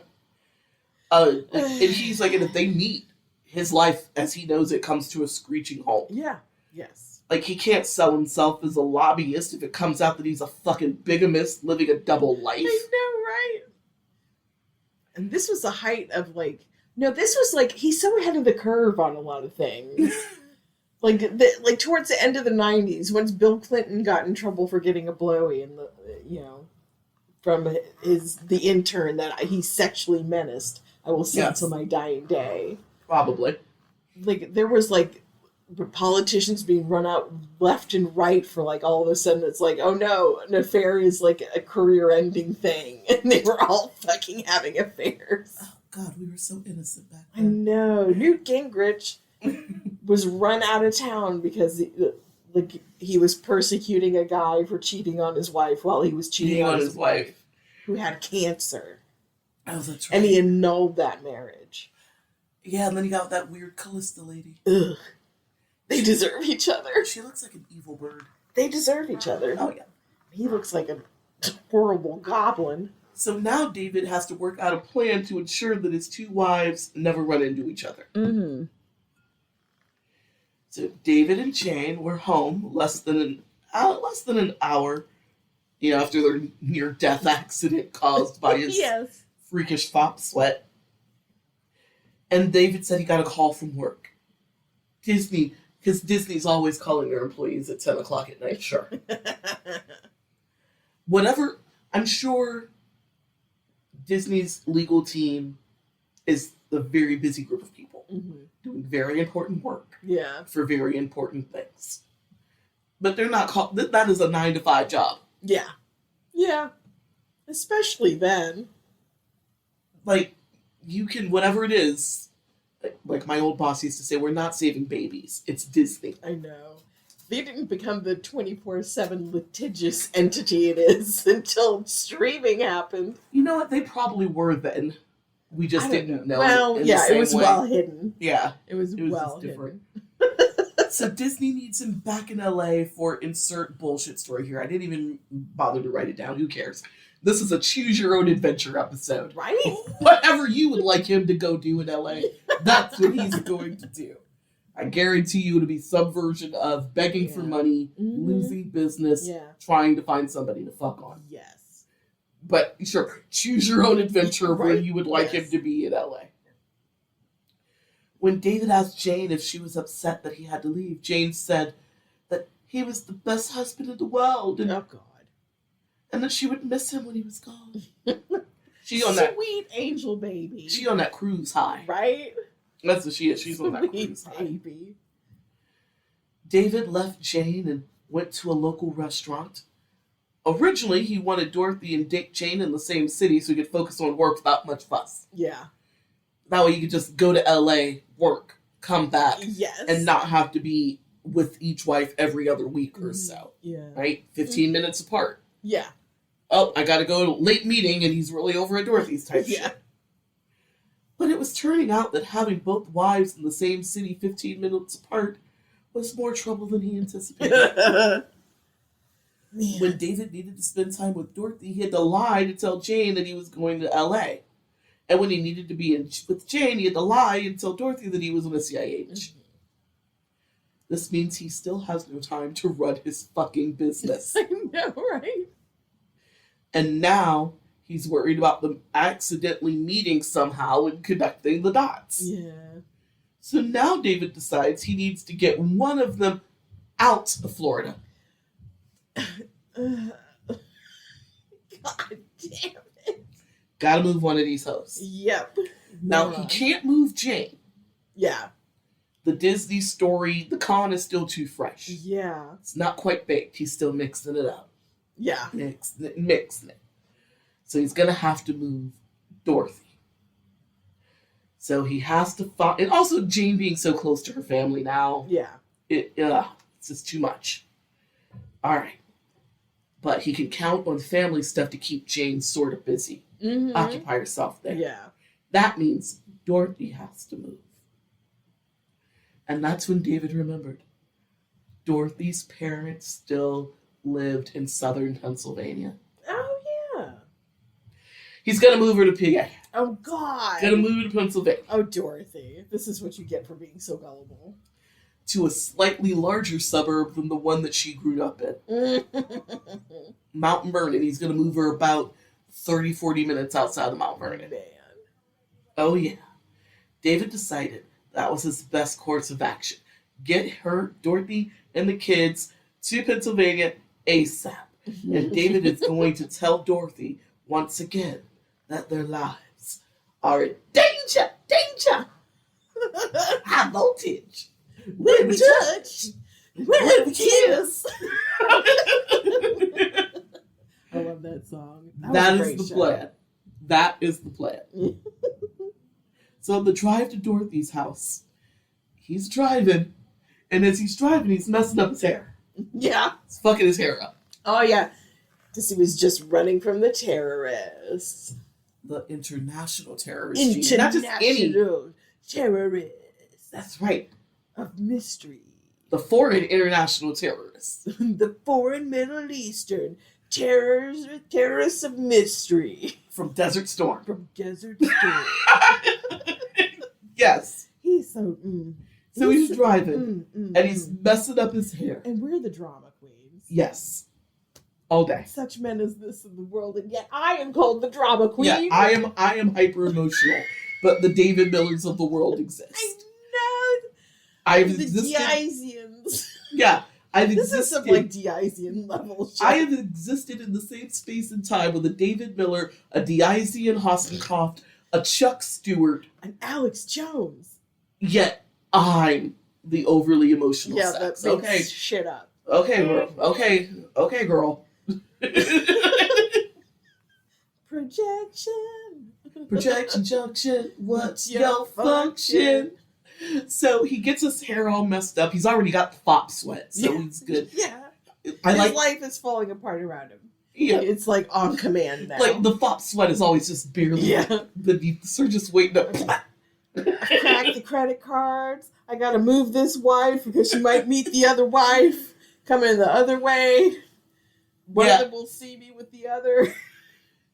And he's still like got no job, and he has no money. Exactly, no clients. Just debt. So David and Dorothy hadn't spoken since their fight, so it's been about a week. They took like a week break. But she had made up her mind that she was going to have a serious talk with David when he got home. Dorothy was firm in that. Well, good for you, Dorothy. Come here. She's got a spine, and It's got coming. the it's got the strength of your average pipe holder. The same thing you clean a straw with. That is how strong her spine is right now. It's coming. But when David came into the house looking a fucking mess, his hair is disheveled, his tie is undone, Yeah. his shirt tails are out, he's got fop sweat, Yeah. he's wide-eyed. Crazy. She forgot about the confrontation about the Damn state of their it. marriage. Woman. Right out the window. Mm. As soon as David saw Dorothy, he ran to her crying, wrapped her up into his arms, scooping her up, relieved that she was safe. God. Drama queen. David explained that he had gotten death threats, Oh, no doubt. and he was afraid that it may be too late. Mm. He explained to Dorothy that they were in danger. The CIA had informed him that a group of terrorists, foreign international terrorists from the Middle East or something, Yeah. already knew where they lived, and these terrorists were planning to kill them all. You're in danger. In fact, I've just saved you. Oh, he thought he was already too late. Mm. Dorothy screamed, "Oh my God! The boys are outside playing!" Oh my God. That poor woman. So now Dorothy shoves David out the way. Right? She runs outside. Tony and Mike are 13 and 14 now. Yeah. They are around the corner playing stickball, baseball, Yes. whatever with their friends. Street hockey. Dorothy comes tearing out of the house in her soft-soled shoes, her good slacks, and her Yeah. her button-up French cuff shirt. It's got a short haircut now, Yeah. perfectly feathered at the top, and her pearls, and then running down the street Yes. in all of her Hausfrau glamour, screaming at the boys, "Get home! Get home now! Get home this instant!" Oh my God. Oh, she is not playing. Well, I mean, like, if someone you trusted and believed told you that, like, there are, like, snipers in the bushes coming for you and your babies are fucking outside, it's like there's a tornado coming down the street right now. My children! Yeah, She's like, that's rational. she's running down the street. Get in the house! Get in the house! Get in the house! Oh my God. Maybe because I know there is no actual danger that I can find it know, funny, it but it's is. probably terrifying for her. You're right. Exactly. Like, this woman really believes her children are about to die. Because he's saying, I thought it was too late. No, like, they're darling, coming, they're here. darling, they almost got you. I want to punch him in the balls so fucking bad. That is an awful thing to do to people. Like, that'll take years off your life, that kind of terror. Yes. So Like, she burnt up Life Force. for him. Asshole! So Oh. Tony and Mike didn't want to leave their friends, but the way their mom was acting, they're like, okay, we're just going to go. Yeah. Whatever it is, it's important. Like, to see, it's freaky to see someone that fucking scared. Like, they're like, is there something wrong with Archie? Is there something wrong with Brandy? Like, Right. what's happening? Yeah, who's died? She gets the boys home, and Dorothy and David sit them down at the dining room table. David tells them all. He explains that their lives are in danger because of a mission he had taken recently. David said the family had no choice but to move. And this time he met no resistance. Remember, when they moved to Florida, it was a lot of grumbling. Yeah. They didn't want to do it. Yeah.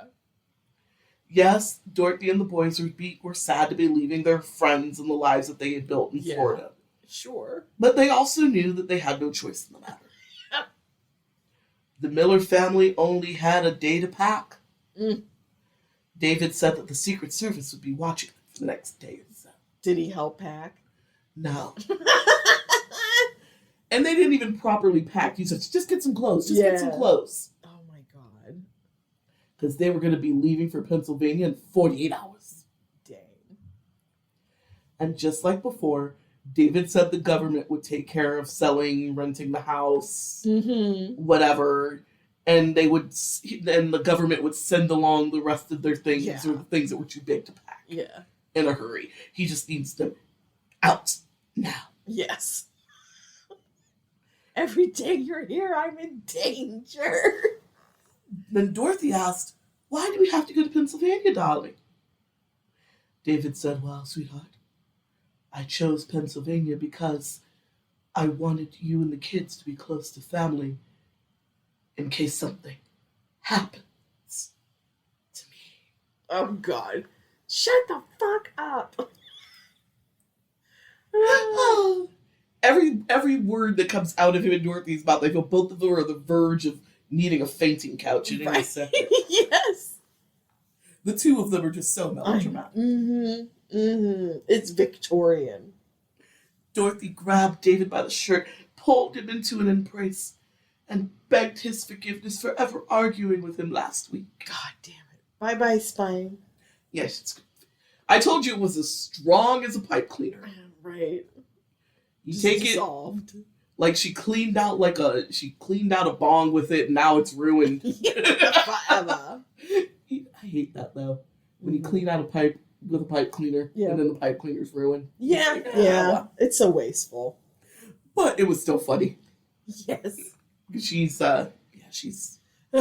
her spine is gone. She's back to I reverse. want to believe. Of course, David forgave her. And he apologized for putting her and the boys through this again.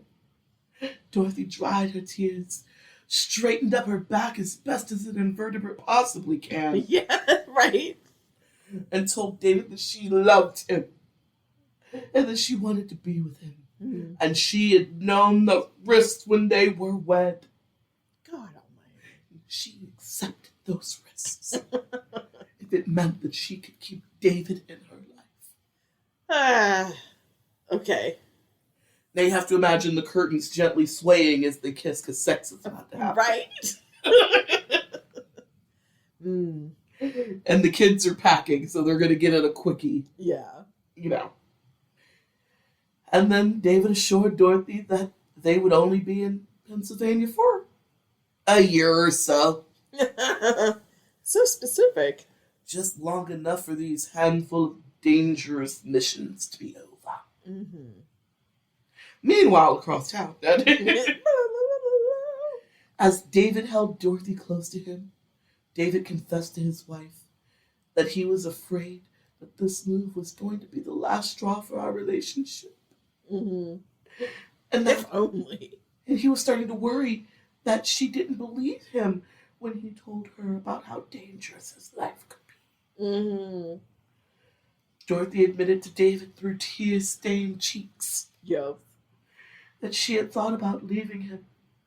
But never once did she doubt the importance of his work, his missions, or how he kept her, the children, and the country safe.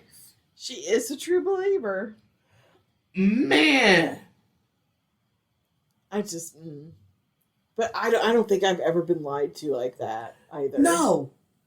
Like to that degree. No. Like, what do you do when someone's willing to move heaven and earth to keep fooling you? you either rock with it or you tell them to fuck off and just leave them alone. Like, there's no in between. Yeah. You're either going to let yourself be completely snowed, Yeah. or you just go with your gut and walk away, never to see them again. Yeah. There is no in between for a person like you. No.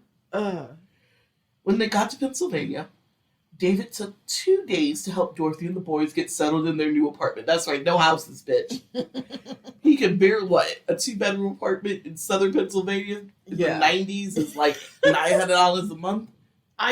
Maybe less. Maybe a lot less, actually. And that's going to kick his ass. Yeah. That is kicking his ass. And for the first time, he met Dorothy's parents. Oh, wow. That's right. They're only 20 minutes down the road. He has no choice. Yeah. David didn't want to spend too much time with Dorothy's people. Yeah. Because the minute he met them, he got the distinct impression that this elderly couple were not like their daughter, and they're not stupid. Yeah. They're not dumb. And he was not confident that he could sell them on the CIA bullshit like he had their daughter. Yeah. So he did not want to spend time with these people. So after 2 days of playing house, David is off on his next mission.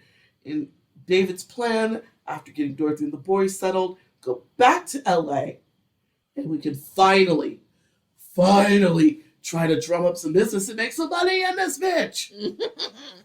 Nope. Living on cards, living on the edge of credit card debt.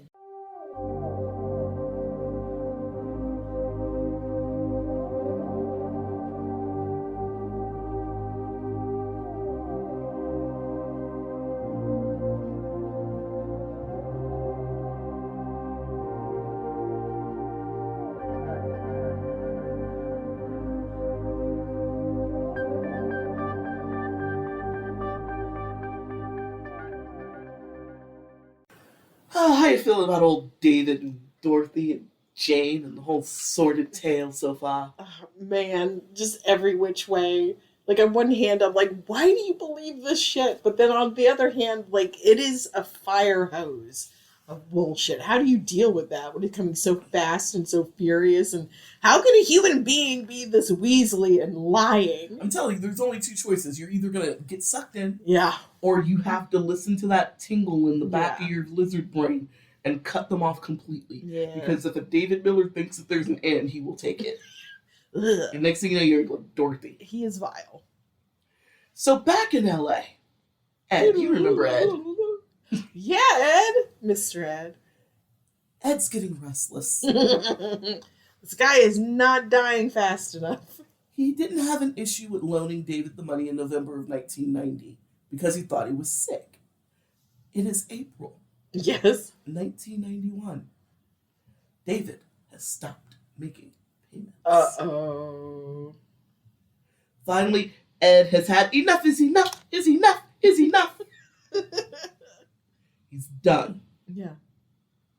So he called David's office, and Ed told the receptionist, calling for David. David's receptionist told Ed that David's in D.C. on business. Mm-hmm. And Ed's like, wait. That's impossible. Oh, yeah? Remember, part of their loan agreement was that David would use Ed's travel agency. That's right. That was part of the loan agreement. Mm-hmm. And Ed is a pretty hands-on businessman, especially since that agency that travel agent was a new acquisition for him. Mm-hmm. Yeah. So he's the type of guy that he likes to stay hands-on Yeah. with new acquisitions until he's sure that Yeah. everything is running smoothly and he has his hands around the business. Yeah. So, no, it would be impossible for David to be in D.C. and Ed not know. Yeah. Right? And he was like, mother fucker. He's booking his travel through me, Yeah. through other people. That weasel. He's booking it himself. He's going through another agency. Whatever he's doing, it's not going through Ed. And that was part of the deal. Yeah. That David would book through Ed's agency and help spread the word. Mm-hmm.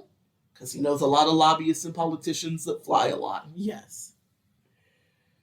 So Ed is too through. Yeah. He is beyond through with David right now. Good for him. And even the receptionist is like, I don't know. I booked this trial. Yeah. Because I Ed's feel reading, for her. she's reading this poor receptionist the riot act Yeah. about loan agreement. And he's supposed to book with me? And she's like, I don't know nothing about that. Right. He just told me to make a phone call and get a ticket for that. I feel bad for her. She bears the brunt of him never being in the frickin' office. It must Right. be embarrassing. No, he's still not in. Oh, no. He's like, blah, blah, blah. Yep. Man.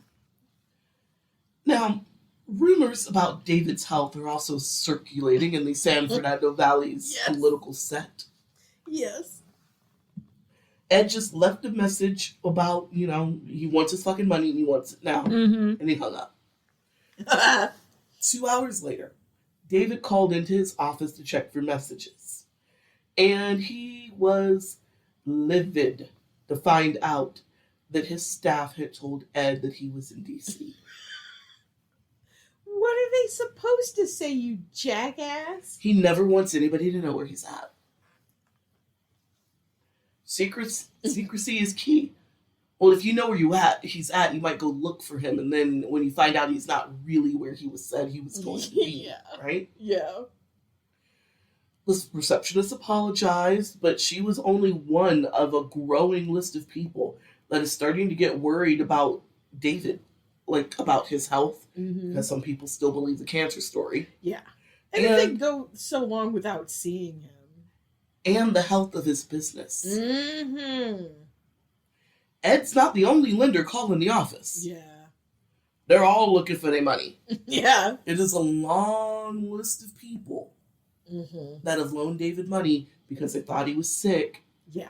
and now he's gone MIA on him for months on end. Yeah. Stop paying. And while the business was still bringing in some money, it was nowhere near what they had made 10, 11 years ago. Yeah. And both of his receptionists are like, should we start looking for other jobs? Yeah. Yes, ma'am, you should. David cussed out his receptionist, that poor woman. She got I cussed know. out like twice, back to back, in like an hour of each other. Yeah. He calmed himself down after he chewed her out. Then he called Ed.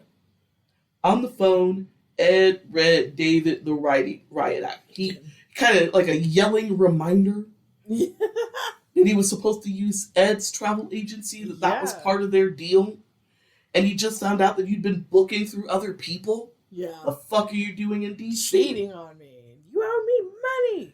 Also, that was in the loan agreement. Yeah. Like, Ed kind of offset how much he should get in actual payment in exchange for whatever David would be spending Yeah. or bringing in as additional business for Ed. That was the whole point. Yeah. So, David said he wasn't in DC. That he told his staff that he was in DC, but he had canceled the plans almost as soon as the receptionist had made them. Mm-hmm. I'm actually in LA. And he was. Ah. Ed told David that he didn't know what kind of game he's playing at, but he's tired. And you need to get to my office within an hour because we need to talk about this loan. I am not Yeah. fucking with you anymore. Get him, Ed. David did as he was told. And 15 minutes later, he was in Ed's office showing him a bunch of paperwork and contracts that showed that he was getting new business and the cash would start flowing in Yeah. any day now. And then David would be able to pay Ed within the next week or two. Mm-hmm. David also reminded Ed that the artwork at his office was also part of the loan agreement, and if David defaulted, Ed could always sell the art. Mm-hmm. At this point, Ed was totally convinced that David had never been sick. Yeah. He no longer believes the cancer story. Yeah. So he sarcastically asked David, "How's your health?" Yeah, right. David's like, "Oh, I'm glad you asked. Uh-huh. Good news. I'm in complete remission." Mm-hmm. How convenient. Convenient for you. Yeah. That's actually what Ed said. Really? He's like, that's Yeah, that's nice for you. Yeah. Mhm. I suppose. And he's like, and so since you're not sick and you're in complete remission, then you should have no problem getting all of these contracts fulfilled and getting me my motherfucking money. Yeah. Bitch better have my money. Right? Pay me what you owe me. David thanked Ed for his patience and left. Each time David has to go into a meeting like this, I think he shits a little. Yes. A little Is this it? Is comes this out of where his they butt. get me? Yeah. Is it all about to come crashing down on my head all at once? Yeah. Now, during this meeting with Ed, David told more than a few lies, of course. Yeah. But one of the things that he hadn't lied about was his attempts to line up new business. He really was trying. Okay. But I think it's too little too late. Yeah. I think he had neglected his business and his clients for so long Mm-hmm. that he'd proven to be so unreliable that Yeah. people, even the people that maybe felt sorry for him or liked him or whatever, just like, nah, Yeah. I still need business to be handled. Yeah. And you are not handling business. But that was true. The whole point of moving Jane down to Florida was that he could focus on rebuilding his business without distraction. Yeah. But all the traveling from Florida to LA to Sacramento to DC every 2 weeks, that takes up just as much time as having Jane in LA. Yeah. He can't win. No. Nor should he. No, he shouldn't, but he's put himself in a situation where he can't win. Something is always competing for his attention. Oh, if only he's the only one who gets hurt because of his stupidity. I could enjoy this a little more. Yeah, so basically the plan of having both women in Florida had essentially backfired. Yeah. Hugely. And he still needs to spend time in LA if he wants to save his business. Mm-hmm. David is now starting to turn down trips to see clients, connections that he had spent years developing or walking away because he is just so fucking unreliable. Wow. And with no real money coming in, David was forced to keep relying on credit cards and keeping up appearances. And 1 month, he racked up almost $15,000 in charges. Dang. And at this rate, he only has $50,000 worth of credit. Yeah. It's not gonna last long. No. Mm-mm. And he has no way of paying the bills. None. Ugh. None. I mean, he's making a little bit, but not. I think his expenses, when you're talking about what he needs to run the business, Mhm. the flights all over the place, Yeah. renting cars all over the place, Yeah. wining and dining both of his wives, yada, rent, mortgages, Buying furniture. all of that stuff. His overhead for the life that he's living is close to $1 million a month. Jesus Christ. That's insane. Each round trip flight from LA to Florida is like $500. Mm-hmm. Do that 3 times a month. I know, right? It sounds insane that he's racking up almost $1 million a month in Mhm. expenses, especially in 1991. But when you Yeah. add everything up, if you spend $500 a week Mm-hmm. traveling between Florida and LA, Yeah. and do that every month, and then you got to pay rent in both places. Yeah. And then you got to put down fake payments for things in places. Yeah. And you got to take cash advances for these credit cards because you got to look like you got all this money. Mm-hmm. And you got to wine and dine clients. Both of your wives are used to a certain lifestyle. Yeah. Not only your wives, but one wife has 2 teenage boys. Do you know how those things eat? Yeah, I know. Ravenously, And they- constantly. And they need clothes, and they need books, they Mm-hmm. need things. Yeah, he's running close to $1 million a month. Jesus. So the little $200,000-$300,000 that his business is pulling in ain't shit. Yeah. Compared, that barely covers his travel expenses for 3 months. Right. It's insane.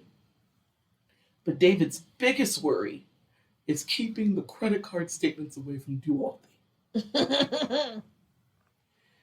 David was hoping that the sudden move would delay the statements going to the apartment in Pennsylvania long enough for him to intercept them, and she would never know that she is drowning in debt and her credit is about to be ruined. Wow. But Dorothy had called the card companies herself Uh-oh. Oh, Dorothy. to let them know about the move. That's right. She didn't wait. He was hoping that she would just fill in the change of address and wait. Mm. And Dorothy is not that bitch. She is a former business owner. She is a woman of property and True. means. She understands how important it is to get your mail on time. Yeah. So when she got settled, she sat there with a list of phone numbers and called every credit card company, every utility, everything, Yeah. and changed the addresses herself on the phone in person. Yes. No waiting for the post office, please. And Hell no. thank you. So David had to turn around and call the credit card companies and get the exact date that the statements would be mailed out so that he could make sure that he was in Pennsylvania and signed in. Just waiting like a catcher at the mailbox. Yes. Because he knows there is no way for him to explain to Dorothy why he spent $11,000 on furniture that she never saw. Right? So when am I going to see this? Yeah.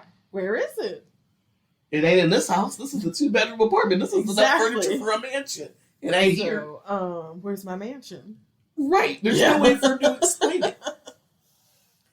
After he was satisfied with his plan for getting the credit card statements, Mhm. David booked a flight back to Florida so he could spend time with Jane. Yikes. Now you feel like he's racking up so much fucking I money every know, month. right? Mm. David and Jane had put the $11,000 worth of furniture they had purchased in storage, another bill. Yes. 2 more because he has to pay the other Florida house has to have stuff in storage. Yeah. And with plans to move into their mini mansion, about mid-April of 91 Mhm. is where they're going to move. But David never intended to purchase that fucking house with cash. He Yeah. never intended to purchase that house at all. At least not right now. Yeah. His plan was to keep the real estate agent at bay with promise of the funds clearing his investment account. While he did that, that would give him enough time to drum up enough business for a decent down payment. Then he could take some dummy paperwork to the bank and lie to get a traditional mortgage and then get the house. Jesus Christ. Wile E. Coyote. All the while letting Jane think he paid Financial for it in genius. cash. Yeah. Mm. Yes. Wile E. Coyote. Financial genius. Wile E. Coyote, CPA. Right? This is some like, yeah, dude, you're about to run into a painted wall. Yeah. Ugh. Just as hard as you can. Now, in addition to doing all this shell game to get this house for Jane, Yeah. he is also going to continue to pay the mortgage on Dorothy's house that she is no longer living in because he is paying rent for an apartment in Ugh. Pennsylvania. But he is going to rent Dorothy's house out and then use the money that he gets from the renters to help pay one of these mortgages Oh my god. or some rent. It's going to be Yeah. used for something. Yeah. But things aren't working as planned. Yes. It's like my Uncle Roger used to say, the best laid plans don't always get you laid the way you planned. True. And that's what's happening now. Yeah. So with Dorothy in Pennsylvania, David didn't have to worry about his wives randomly meeting. Great, Yeah. check. But now, when he's trying to work and make money, he's inundated from calls from his creditors, Yep. which is making it impossible for him to focus on work and Yeah. do business. Then David got a call from the real estate agent saying that there was another offer on Jane's house and he could no longer hold it for him. Mm. Now David has to go back and explain to Jane why they're not going to move into their mini mansion in a week. Yikes. Oh, Jane was excited for this fucking house. Yeah. She was excited for her new home. She had like a decent sized like townhouse apartment with her friend Jody Mhm. in LA, but she's looking forward to being a homeowner, Yeah, I can see that. spreading out. Yeah. I know she doesn't have littles anymore, but Yeah. a good place for Dylan to stretch out. Yes. It's the American dream. True. David told Jane that the deal was off because the foundation had been built on dried up swampland and the city had condemned the house until the foundation was properly sorted. I mean, if you're gonna pick a lie, why not? Like, I don't even know what that means. I know what dried up swampland. I know what dried up swampland is. I Yeah. know what a house foundation is. Yeah. I don't understand how they relate and why you would be allowed to do one on top of the I other know. in the first place, because it's a dry swamp, but that just means it's going to be a swamp again once it's rainy enough. Mhm. And in Florida, it's rainy. I know, but this is also Florida. So And- it's entirely feasible that something would be built stupidly. It's right up there with that lie that he told that he was a lawyer that helped oversee other lawyers get information. No, Where it's like, I understand what those words mean, is that but I really don't a thing? understand how they relate to one another in the Yeah. context of what you're telling. Yeah, doesn't make sense. Does it? I mean, those are all like related words to like something. But not to each other. Exactly. They don't make sense in the context that you're trying to give swamp. them to me. Yeah, dry swamp. Like, nobody would put that. Mhm. David tried to sell this story to Jane like they had just dodged a bullet. Okay, Jane, because he's got to be the hero of this disappointment. yes. And she was disappointed, but the disappointment made her wonder, had her family been right all along? Had she made a mistake Right? marrying David? Mm.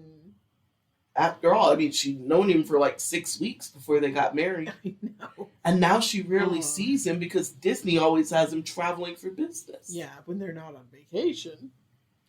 But Jane swallowed it. Swallowed it down. Swallowed that doubt. Yeah.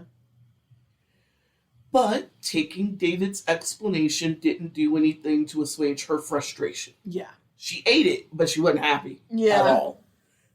And he's getting frustrated with Jane. He's filling her with all this bullshit, and she's swallowing it, obviously. Yes. But he also doesn't understand why she questions him. Mm-hmm. Because he gives her the song and dance about the foundation, and she's like, but why did they condemn it? Isn't there a way for them to fix the foundation and still give us a different move-in date? What Right. did the contractors say? Did you talk to this person? Did you talk to that type of person? What is the city saying? Yeah. Did the city give you a deadline? She's taking the answer, but she follows up. Mm-hmm. And he's frustrated because he doesn't understand why she keeps following up. Yeah. God damn it, I said it was a dried swamp and a bunk foundation. If you don't let it go, Yeah.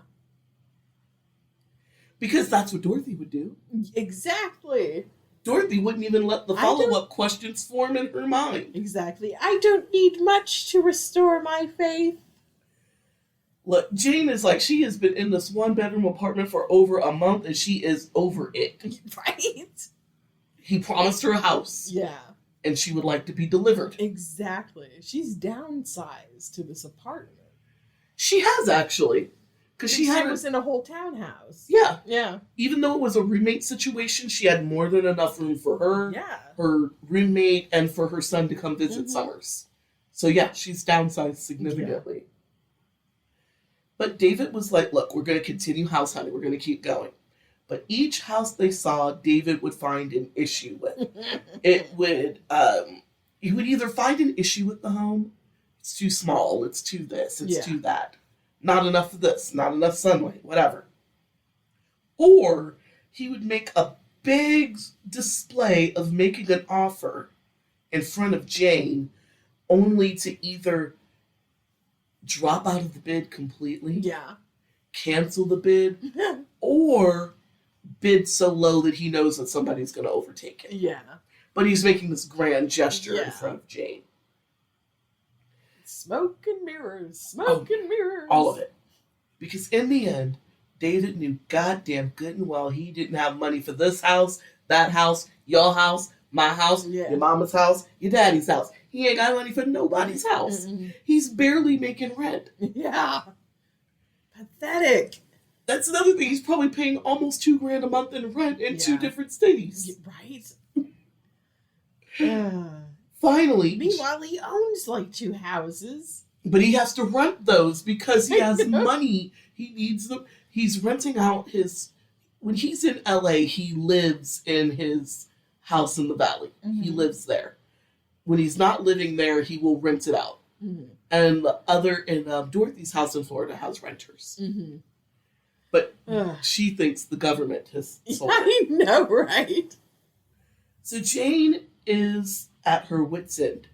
And for the first time in her 2-month-old marriage, I it know, seems right? like they have been married a decade. Right? They have been married for 2 months, 60 days. Yeah, they've known each other about 90 days. Yeah, 90-day fiasco, indeed. for real. 90 days, same as cash, girl. And so she was mad. Mhm. She cussed him out.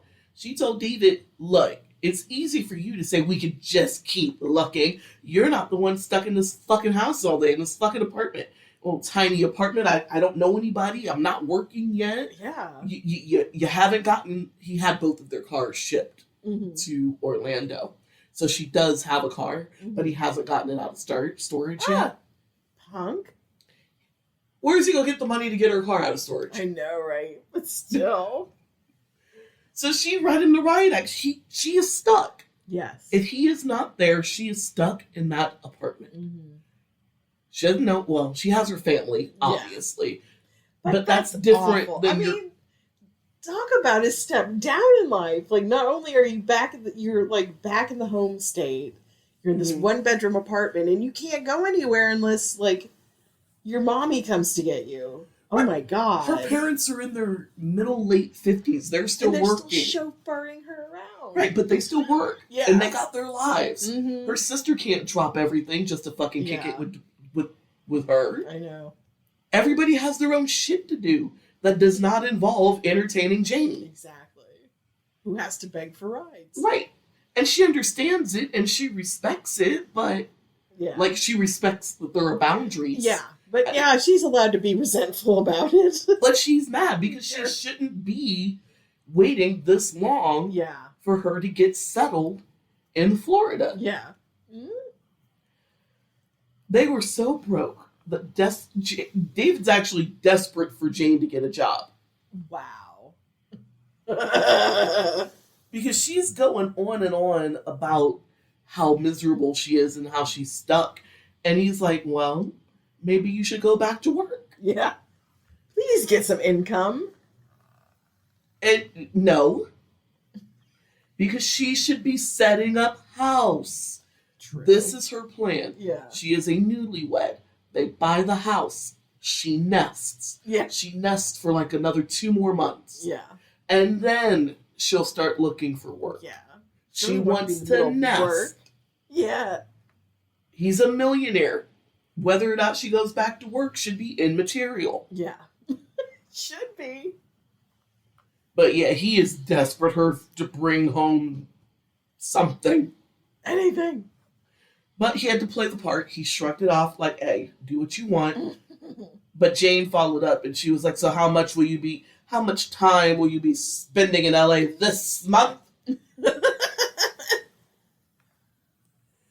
David is shook. He is frustrated. He is angry. He is disappointed.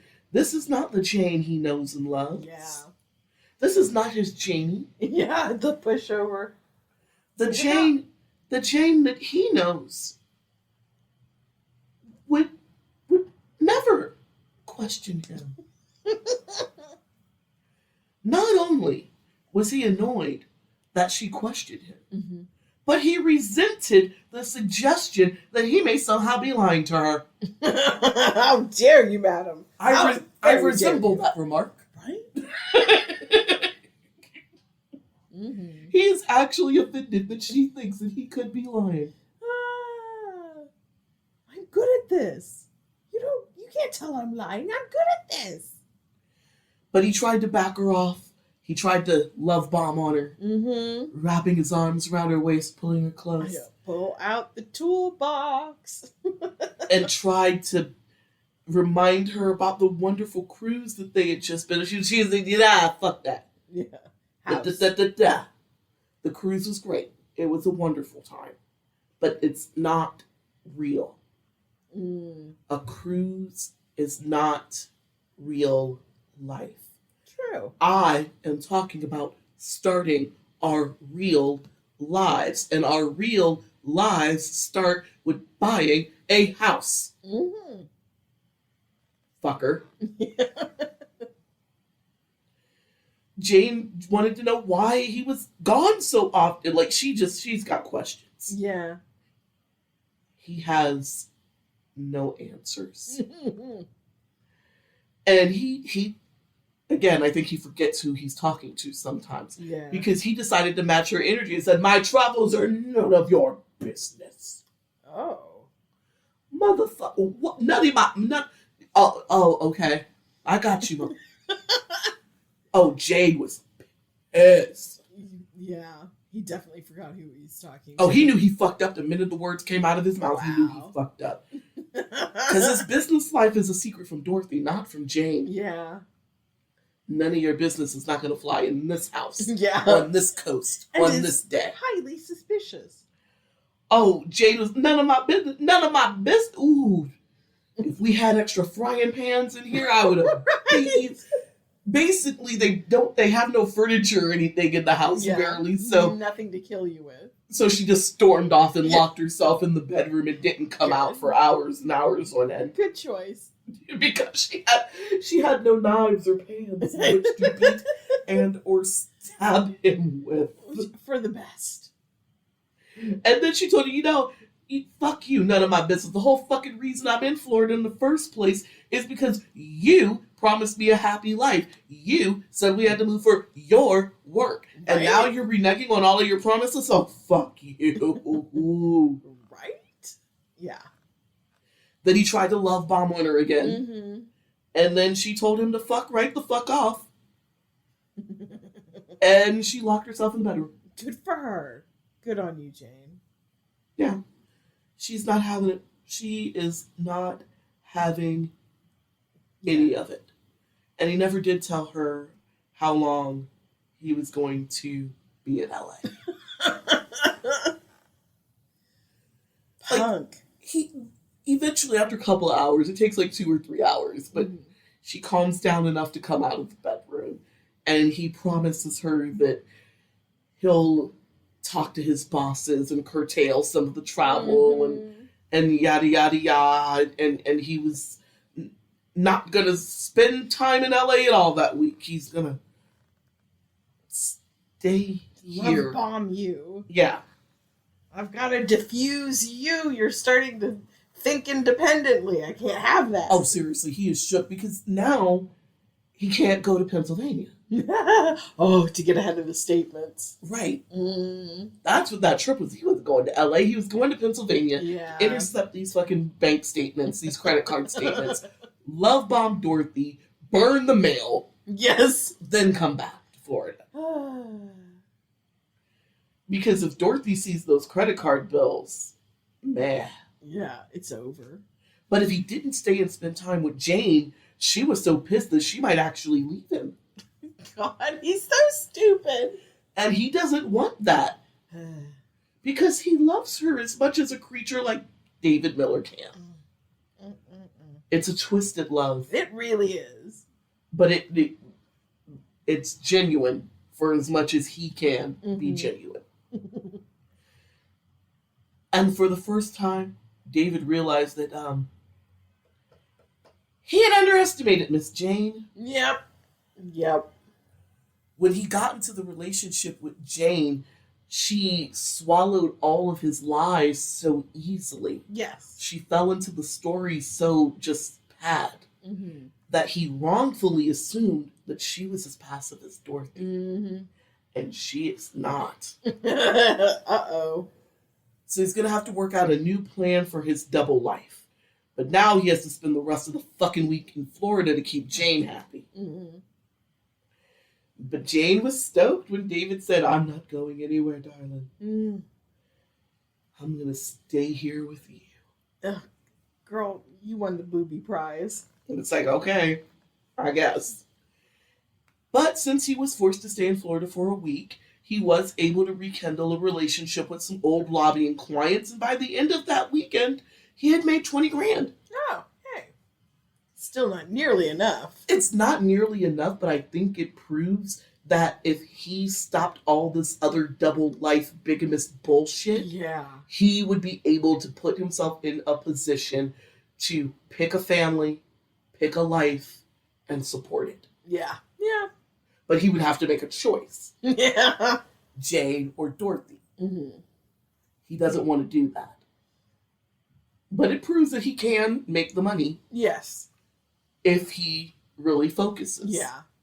Oh, wait, but he would have to make a choice. Yeah. And if he can't live every option everywhere all at once, Yeah. what's the purpose of living?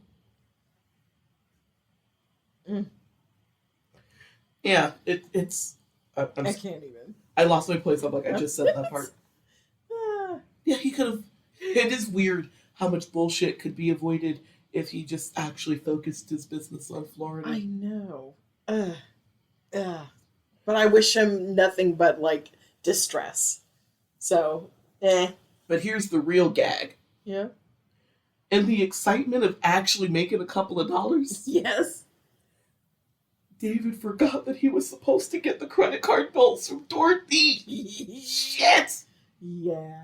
He completely forgot. He had a little bit of change in his pocket and forgot the whole mission. Yeah. He was just on top of the world. By mid-April of 91, Dorothy was mostly settled into their 2-bedroom apartment in Pennsylvania. Yes. Ooh, the digs is getting mighty slim. Mm-hmm. Mighty slim. She checked the mail as always and didn't think anything of it when the credit card bills came. Yeah. The credit card companies, they send a statement every month whether something's owed or not. You always get a statement. Mm-hmm. This is still true. Only this time, when Dorothy opened the credit card statements, her soul fell out of her ear. Yeah. $10,000 worth of charges on everything from clothes to a cruise? Dorothy ain't been on no vacations. Right? Ever. She's literally the basement wife. Yeah. Ooh, the attic wife. Yes. Yes.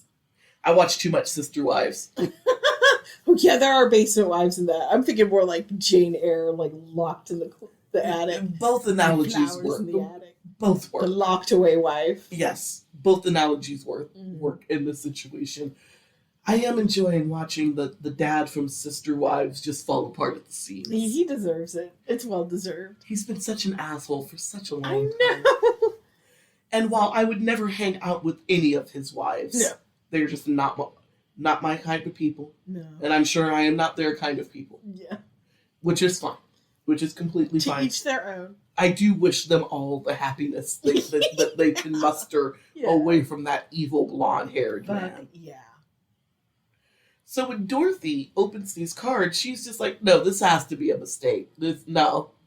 I ain't been on a cruise to first. Ain't nobody come up with a black Who's this sequence. is? What? Yeah. No. So she assumes that the cards had been stolen. She I opened mean, that's a smart, yeah. she opened the second statement. The second statement had $17,000 worth of charges, Dang. including the $11,000 of furniture that she ain't never seen. Ain't never seen. What is this stuff? Yeah. And it's way too much furniture for a 2-bedroom apartment, I can tell you Yeah. that. This is a mansion load of furniture. Yeah. So she calls she tells David, I think the credit cards have been stolen. Never crossed her mind that he could be having an affair. Bless her sweet little, just gullible heart. Never crosses her mind Just such innocence. that these charges, some of which are for women's boutiques, the dresses and gowns and jewelry that she ain't never seen. She has nothing but faith in this man. Nothing but. I just. He must have been punching the air and thanking God when she came up with it. Or they were stolen. Yes, yes. Oh yeah. Because after that successful week in Florida, David finally gets back to Pennsylvania. Yeah. Jane wasn't happy about the trip, but David told her that all of his travel is happening because he's the low man on the totem pole. Ugh.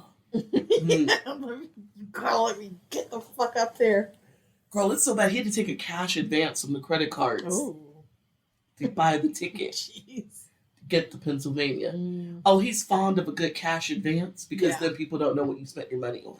True. You just know that $5,000 of cash came off the card, Yeah. but not Mhm. itemized charges. David had already decided that he was going to tell old Dot that the cards had been stolen in the hopes that would buy him enough time to get the cash to pay the cards before Dorothy got another round of statements. Yeah. Yes. But when David got to the apartment, he asked, again, he's coming in wide-eyed and disheveled, Yes. Darling, did I forget my wallet? I've not been able to find any of my credit cards. I can't, did I leave them here? I can't find anything. Mm. Dorothy let out a sigh of relief and showed David the credit card statements. It's like, oh, thank God, David. I was just thinking your cards must have been stolen. Look at all of this. Yes.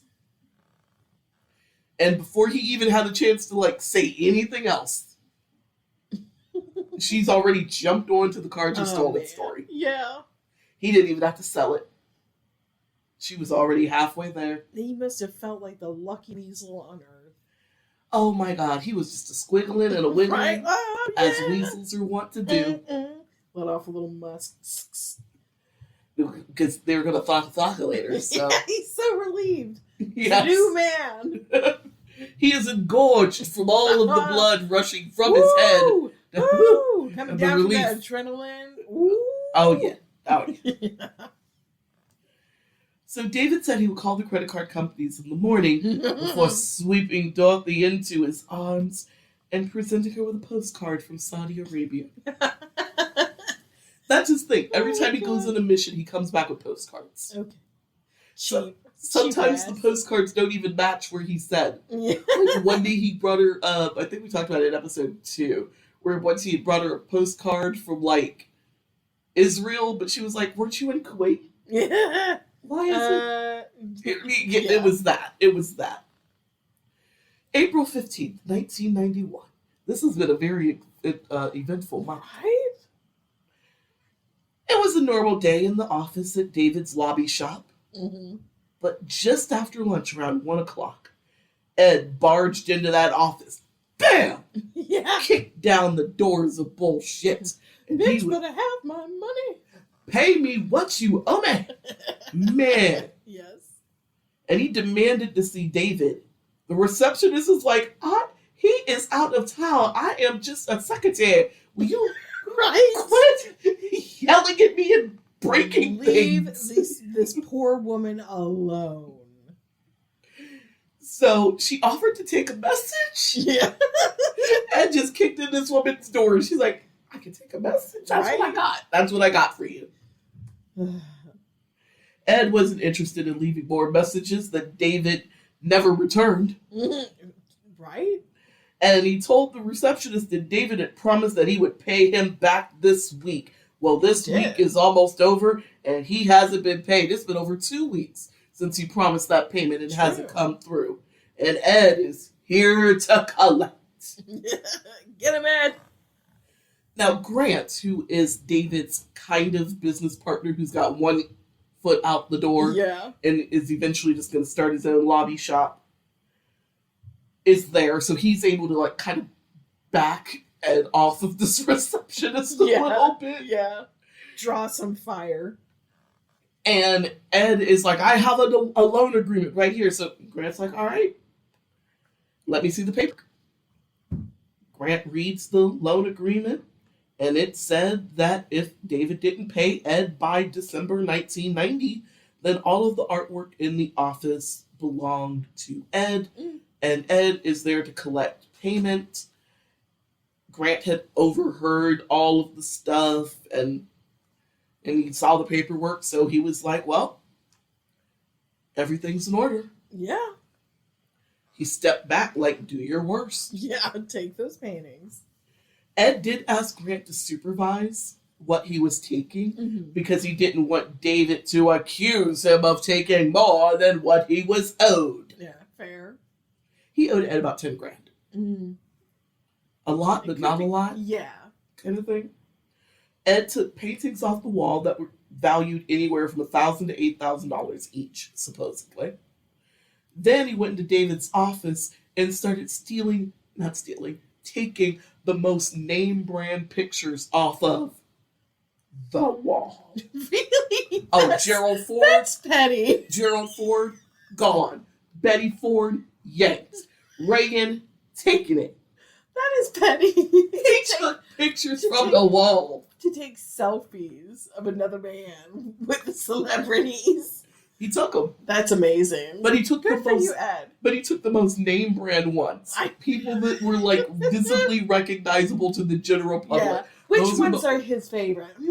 Taking this Gerald Ford, Yeah. taking this Ronald Reagan, taking this H.W. Bush, Yep. taking this Clinton, taking the, you can leave the Ted Cruz. You can leave the Josh Hawley. Yeah. Who else? I guess I'll take Newt Gingrich. It's a throwback.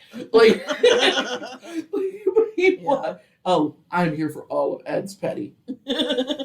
He is good at it. I appreciate it. Then he told Grant and the ladies to give David my best. And he walked out of that office with a box of paint. He took David's commemorative Olympic gold medal pin set. Wow. Wow.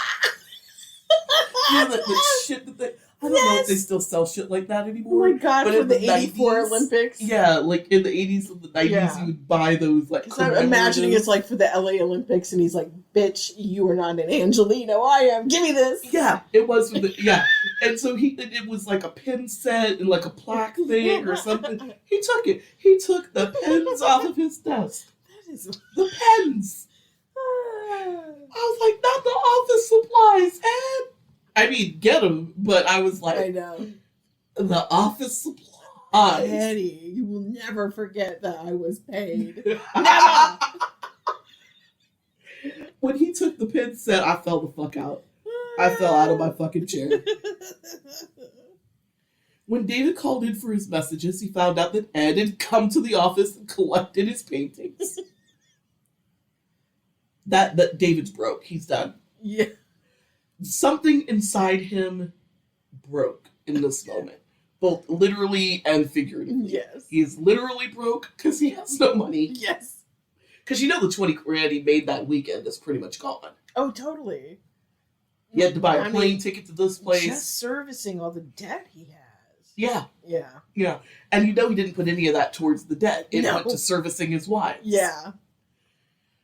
But David spends the rest of the day, he's like a zombie. He spends the rest of the day in like this haze, like a funk.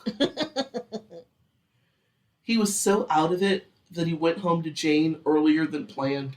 He cut LA trip short and just went back to Florida. Fuck it. Man. He ain't got time.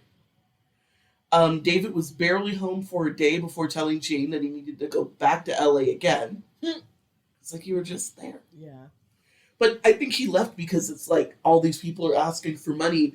Once people know that Ed was able to get paintings and stuff off of me, more people are just going to start asking me for stuff.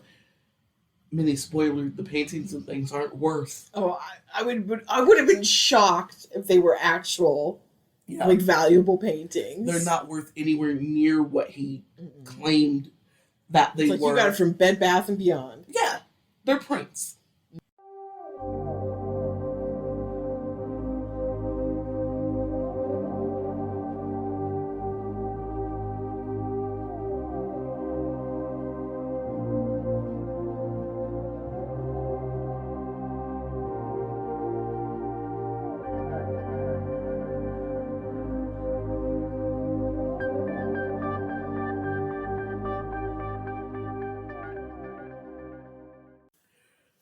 So David is in a haze, and he is so broken that he went home to Jane earlier than planned.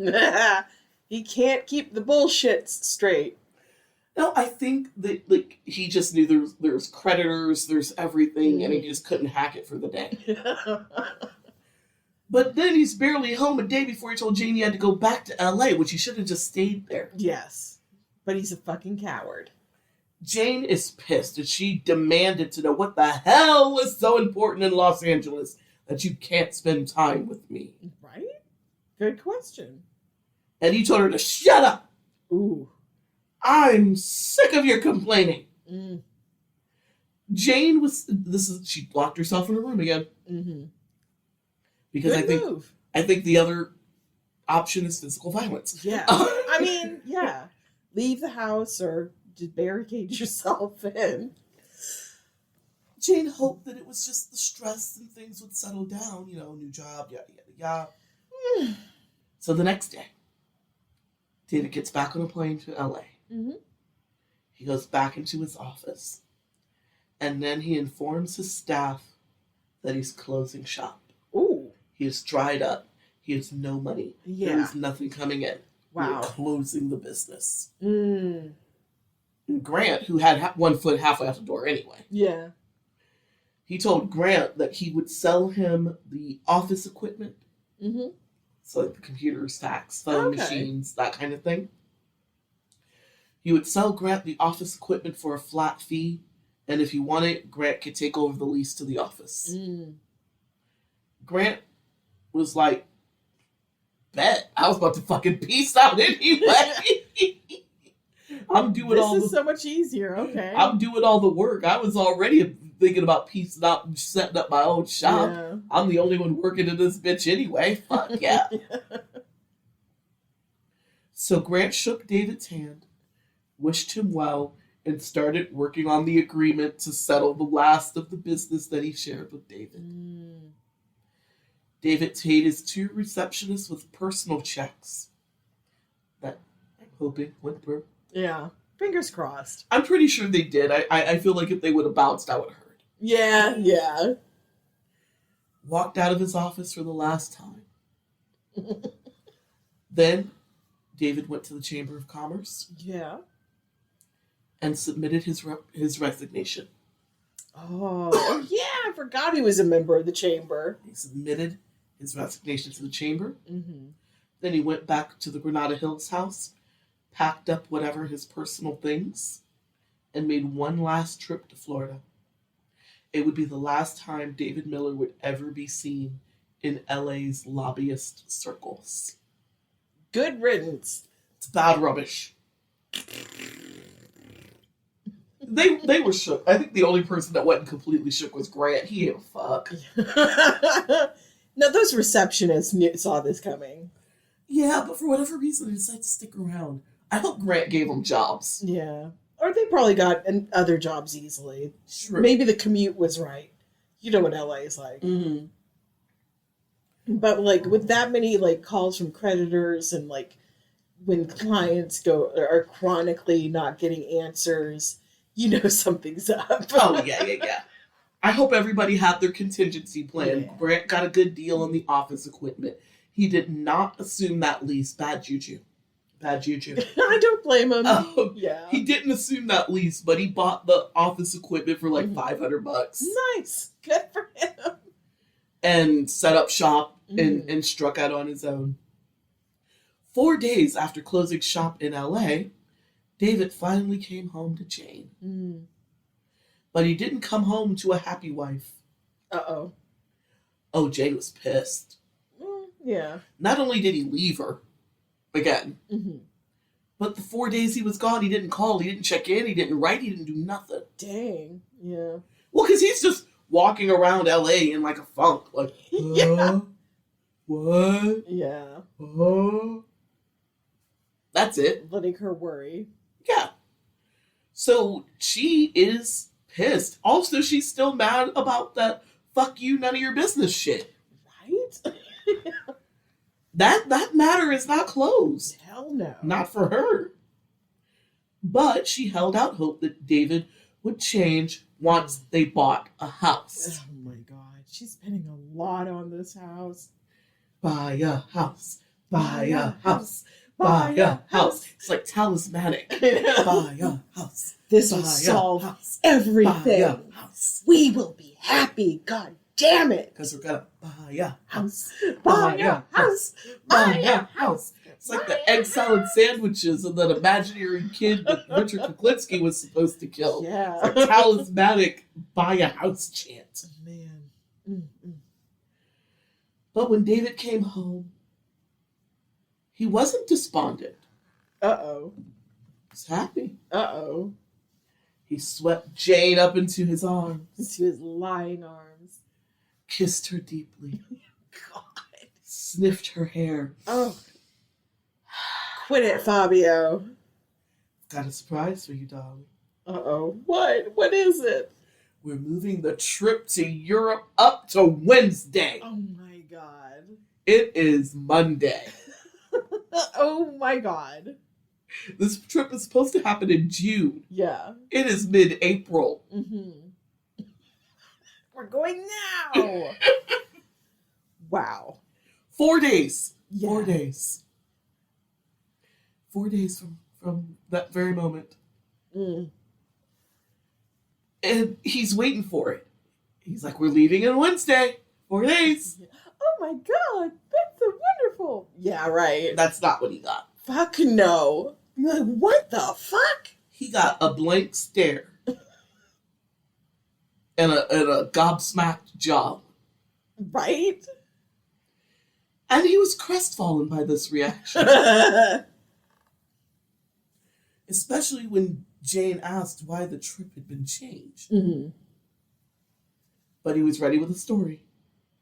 And he told Jane that some of the Kuwaiti diplomats wanted to meet him and his family. Oh god. Jane is annoyed. Yeah.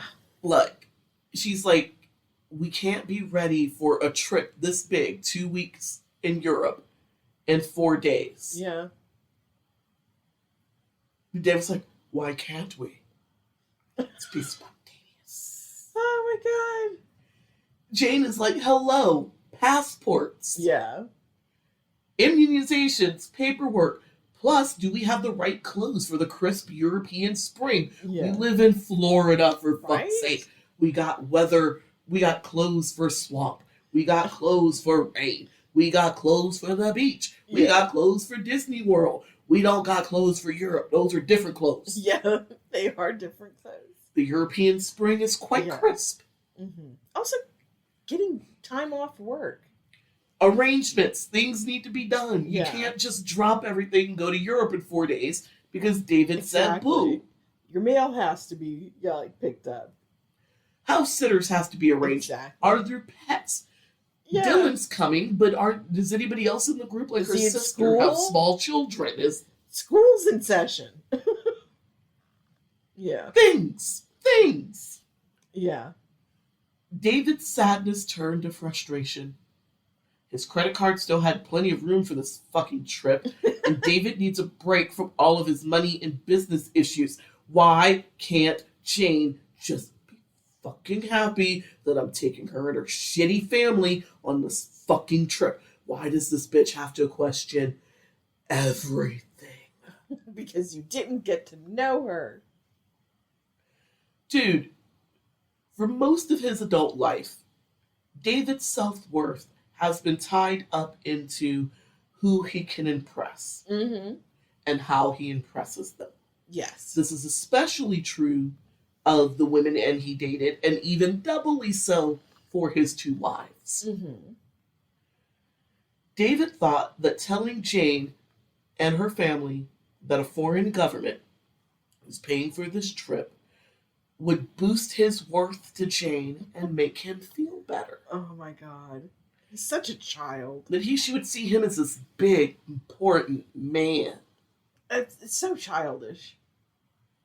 But the way Jane is going about things, you needed to do this kind of travel and shit like right away. Like, she doesn't care. Mm-hmm. Jane doesn't give a shit about his money. She doesn't give a shit Yeah. about his connections. She doesn't give a shit about the travel. She wants to do things the right way. Mm-hmm. She doesn't give a shit about his money or his self-worth. Yeah. Yeah. I mean, she probably does give a shit about his self-worth, but not in the way that he's trying Yeah. to present it. Mm-hmm. That her care for him is genuine and does not hang on the things that he can provide. Yeah. Seeing that Jane couldn't be swayed by his money just made David feel worse about himself. God. Small, fragile thing. This is what happens when you don't build emotional fortitude. Mm-hmm. When you don't take time to be self-introspective, but when you don't take time to build you Yeah. Discover yourself, so to speak. outside of material trappings, Yeah. you end up like David Miller. Sad. And, girl, to add insult to injury, Jane seems to be more focused on boring domestic tedious shit and nesting. Yeah. David doesn't care about that. Nesting is a slow death. Right? Also, that's Dorothy's domain. Why can't she just be happy with living this life of spontaneous adventure and excitement that he is trying to present to her? Yeah. That's the box I put you in. Yeah, she's supposed to be the hot, young, fun wife. Yeah. Yeah. And she's not acting like it. No, she's trying to be a wife. That's not what he wanted, or that's not what he thought he was Yeah. getting. No. Jane tried to explain to David that she needed them to buy a home and put down roots before she could get too excited about Europe. She's just in a different place. Mm-hmm. She wants to go on the trip, but she feels that they should be nested. Yeah. As Jane talked about her domestic dreams, David's more and more frustrated. Mm-hmm. He loves Jane. He loves her desperately. But right now, he don't like this bitch. Yeah. He does not like her Mm-hmm. at all. Jane never seemed to be satisfied, and she was never happy with what David provided for her. Why didn't she realize that he, David R. Miller, lobbyist at large, Yeah. is here for her Mm-hmm. to provide excitement, adventure, new experiences? She should be grateful to have a man like him in her life taking her and her shitty ass family on trips. Give a fuck about them people. Yeah. Ugh. While David is stewing about Jane and her ungratefulness, Mm-hmm. Jane is just continuing her tirade, Yeah. reminding David that he wasn't the one bored out of his mind in a tiny apartment with no job, no friends, True. nothing to do, and a family that can't drop their entire lives to Yeah. entertain her. Yeah. I'm sure they drop plenty, Yeah. but she's a rational, sane adult. Yeah. She And knows, there's 24 hours in a day. and she knows that she cannot ask people to stop living Yeah. to keep her entertained. Mm-hmm. She knows that. So she said David had promised her a house, and she expected him to keep his promise. Mm-hmm. So to shut her up, David agreed to go house hunting for 2 days. Then after that, we're going to Europe. Oh my god. The Kuwaiti diplomats will be waiting, and we can't disappoint them. Yeah, sure. Since David was willing to go house hunting for a couple of days, Jane called her family, and everybody started making arrangements for the big trip. Mm. Now everybody is dropping their lives. Yeah. In exchange, I got a mosquito bite on my shoulder. It's driving me nuts. Ooh. Oh, that's an awful place to have one. I know, it's maddening. So now the family is in a rush to get all their travel documents Yeah. and everything in order. I would have told him to go fuck himself. I'd be like, no, in 4 days, I can't. Yeah, Mm-mm. because not everybody has a passport at the ready. Not Yeah. everybody internationally travels, and some Yeah. people need more time. Exactly. I think the percentage was like 60 some odd percent of Americans have never left the country. I'm surprised it's that low.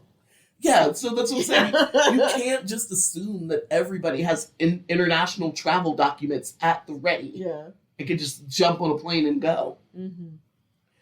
During their house hunting trip, Jane found a place that she loved, Mm.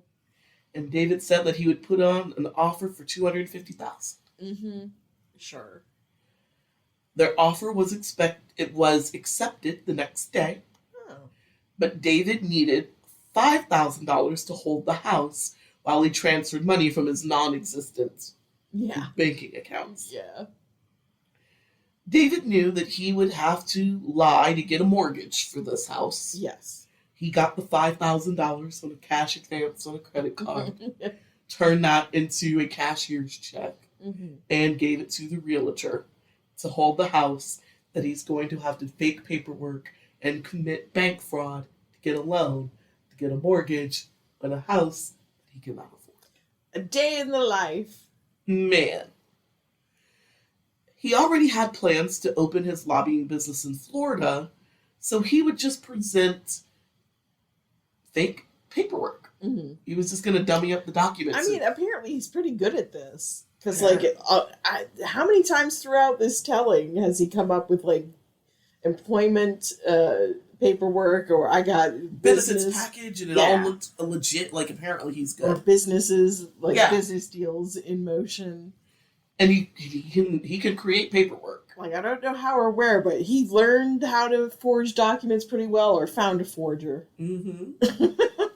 So basically, he was going to dummy it up to make it look like the business was already profitable and successful. And he said that he figured that would get him the mortgage that he needed, and then he could double back and actually get clients to make actual money, and then he would be able to pay the mortgage anyway from the money that he was making, so nobody would know that he had to fraud his way into the mortgage.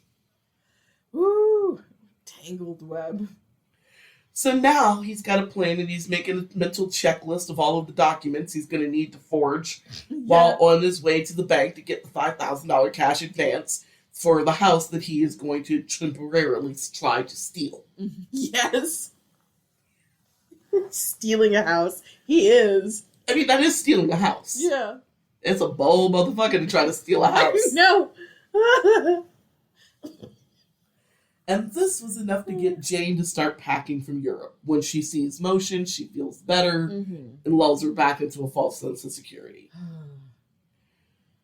But Jane was wary and asked David, "Let me see the receipts for the hole on the house." Yeah. And he was able to show it to her. He did put... Yeah. He's going to resend the offer down the road. Spoilers. But he's going to get his $5,000 back. Yeah. Low-key, Jane wanted to skip this trip and get right to nesting. Yeah. When Jane asked about a move-in date, David told her that it would take 2 weeks for the funds to clear his investment account, and they would move in when they got back from Europe. So now she's straight. Jane is good. Okay. She's been placated. But now we go to Europe.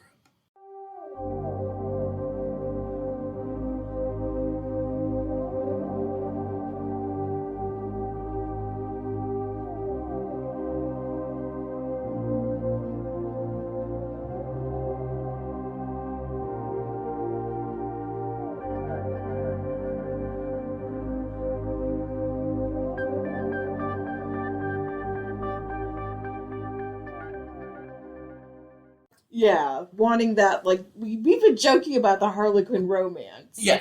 But they really do want that man to, look them in the eye and just see them, their true self. Yeah. I can be the real me. You're my safety. and just dig into those arms and...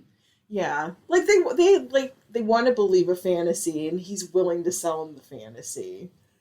He could have whisked Dorothy away on so many fucking trips. Right? You don't take her nowhere, that poor thing. I know. Dorothy is dying to get out of the house. Poor thing.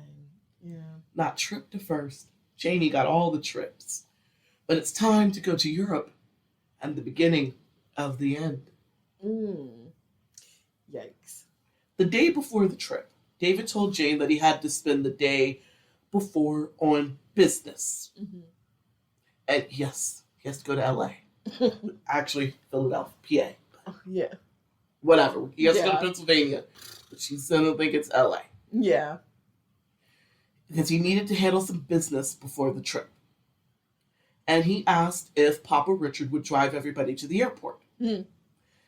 Jane was so happy that she had gotten a move-in date for their new home that she didn't make a fuss about David having to work so close to takeoff. Their flight was supposed to leave at 9 a.m. or some shit like that. Yeah.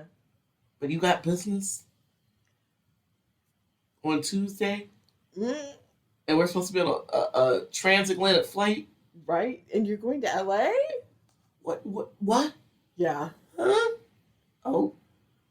But hey, Jane got her moving date, so Yeah. she ain't gonna put up a fuss. She got enough. She got that just enough crumbs. She is not gonna Yeah. make a fuss this close to takeoff time. She doesn't want to fight. She doesn't want to make a scene. We're too close. She's getting everything she wanted. Yeah.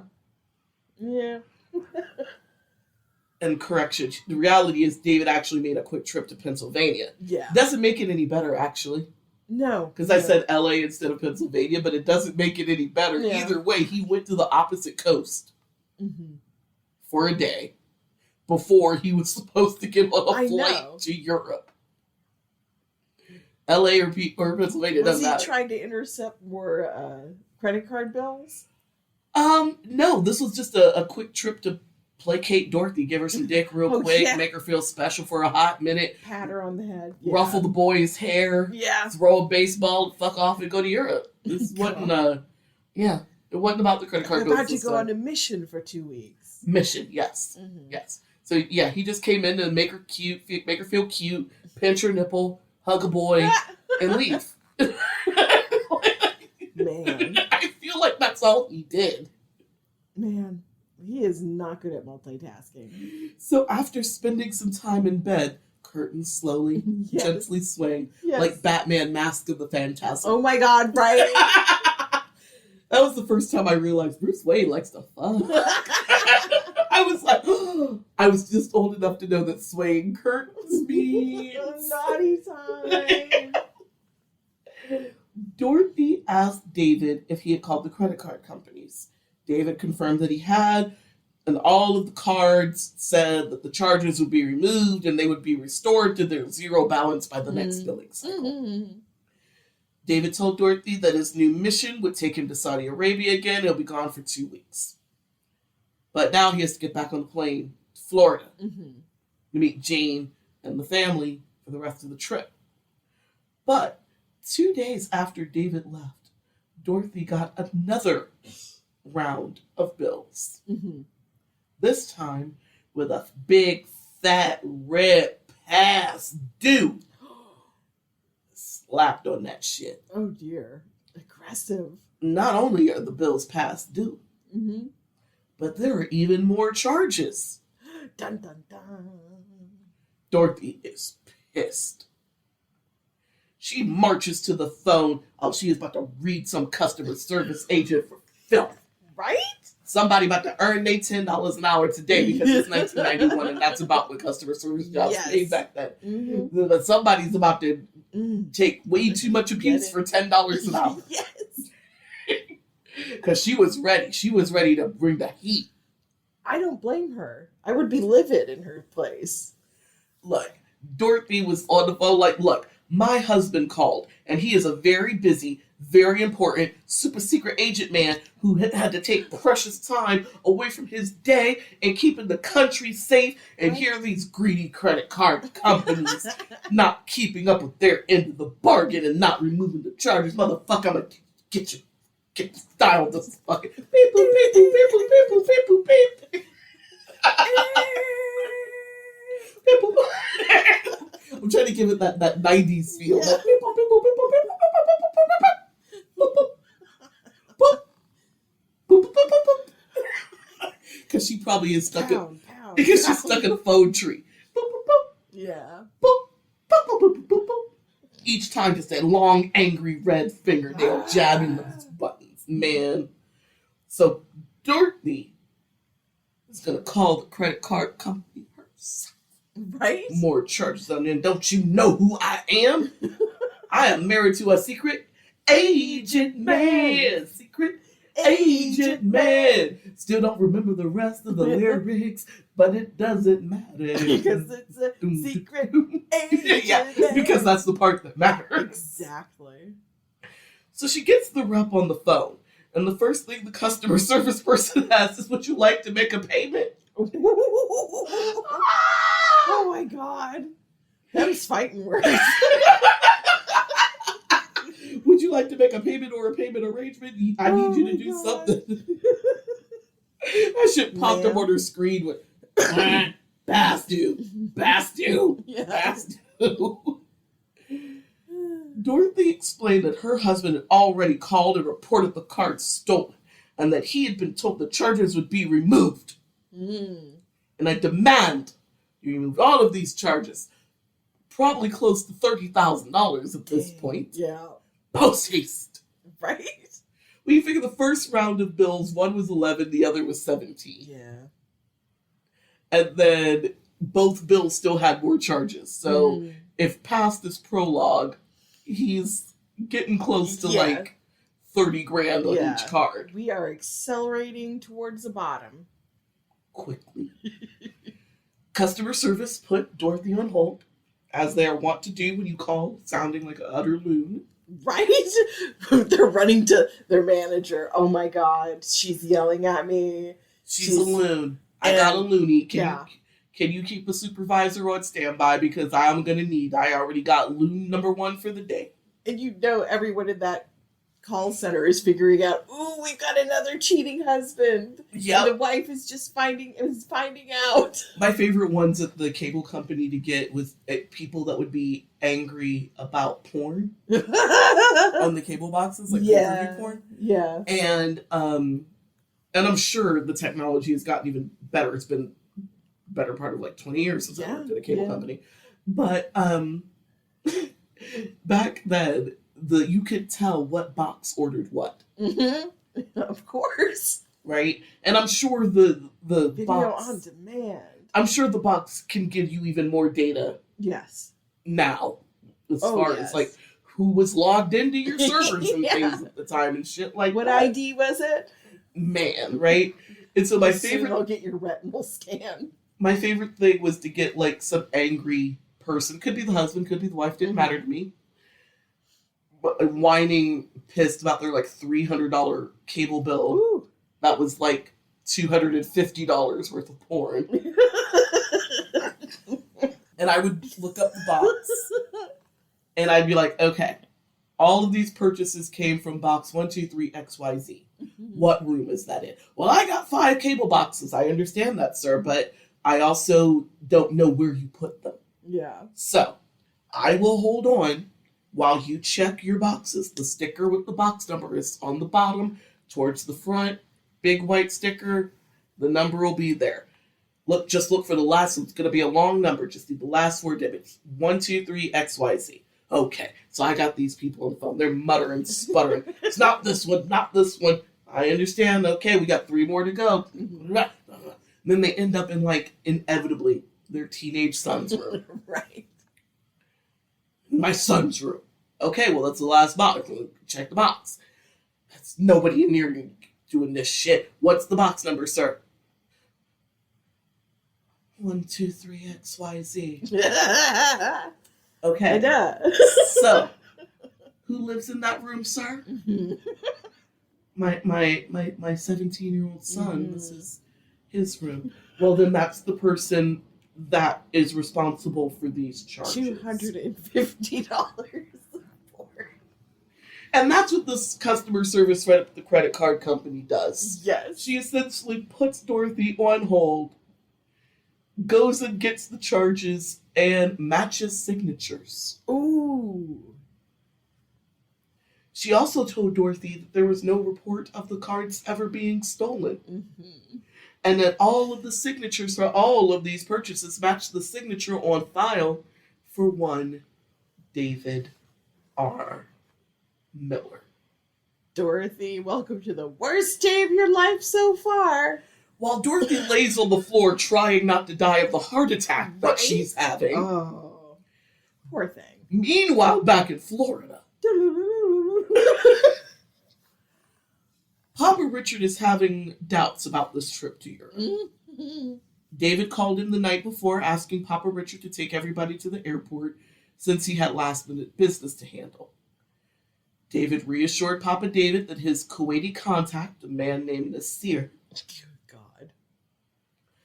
which is like one of my cousins, he is my cousin, but he's my cousin's kid. It's very weird. Yeah, yeah. So he was like a second cousin. Yeah.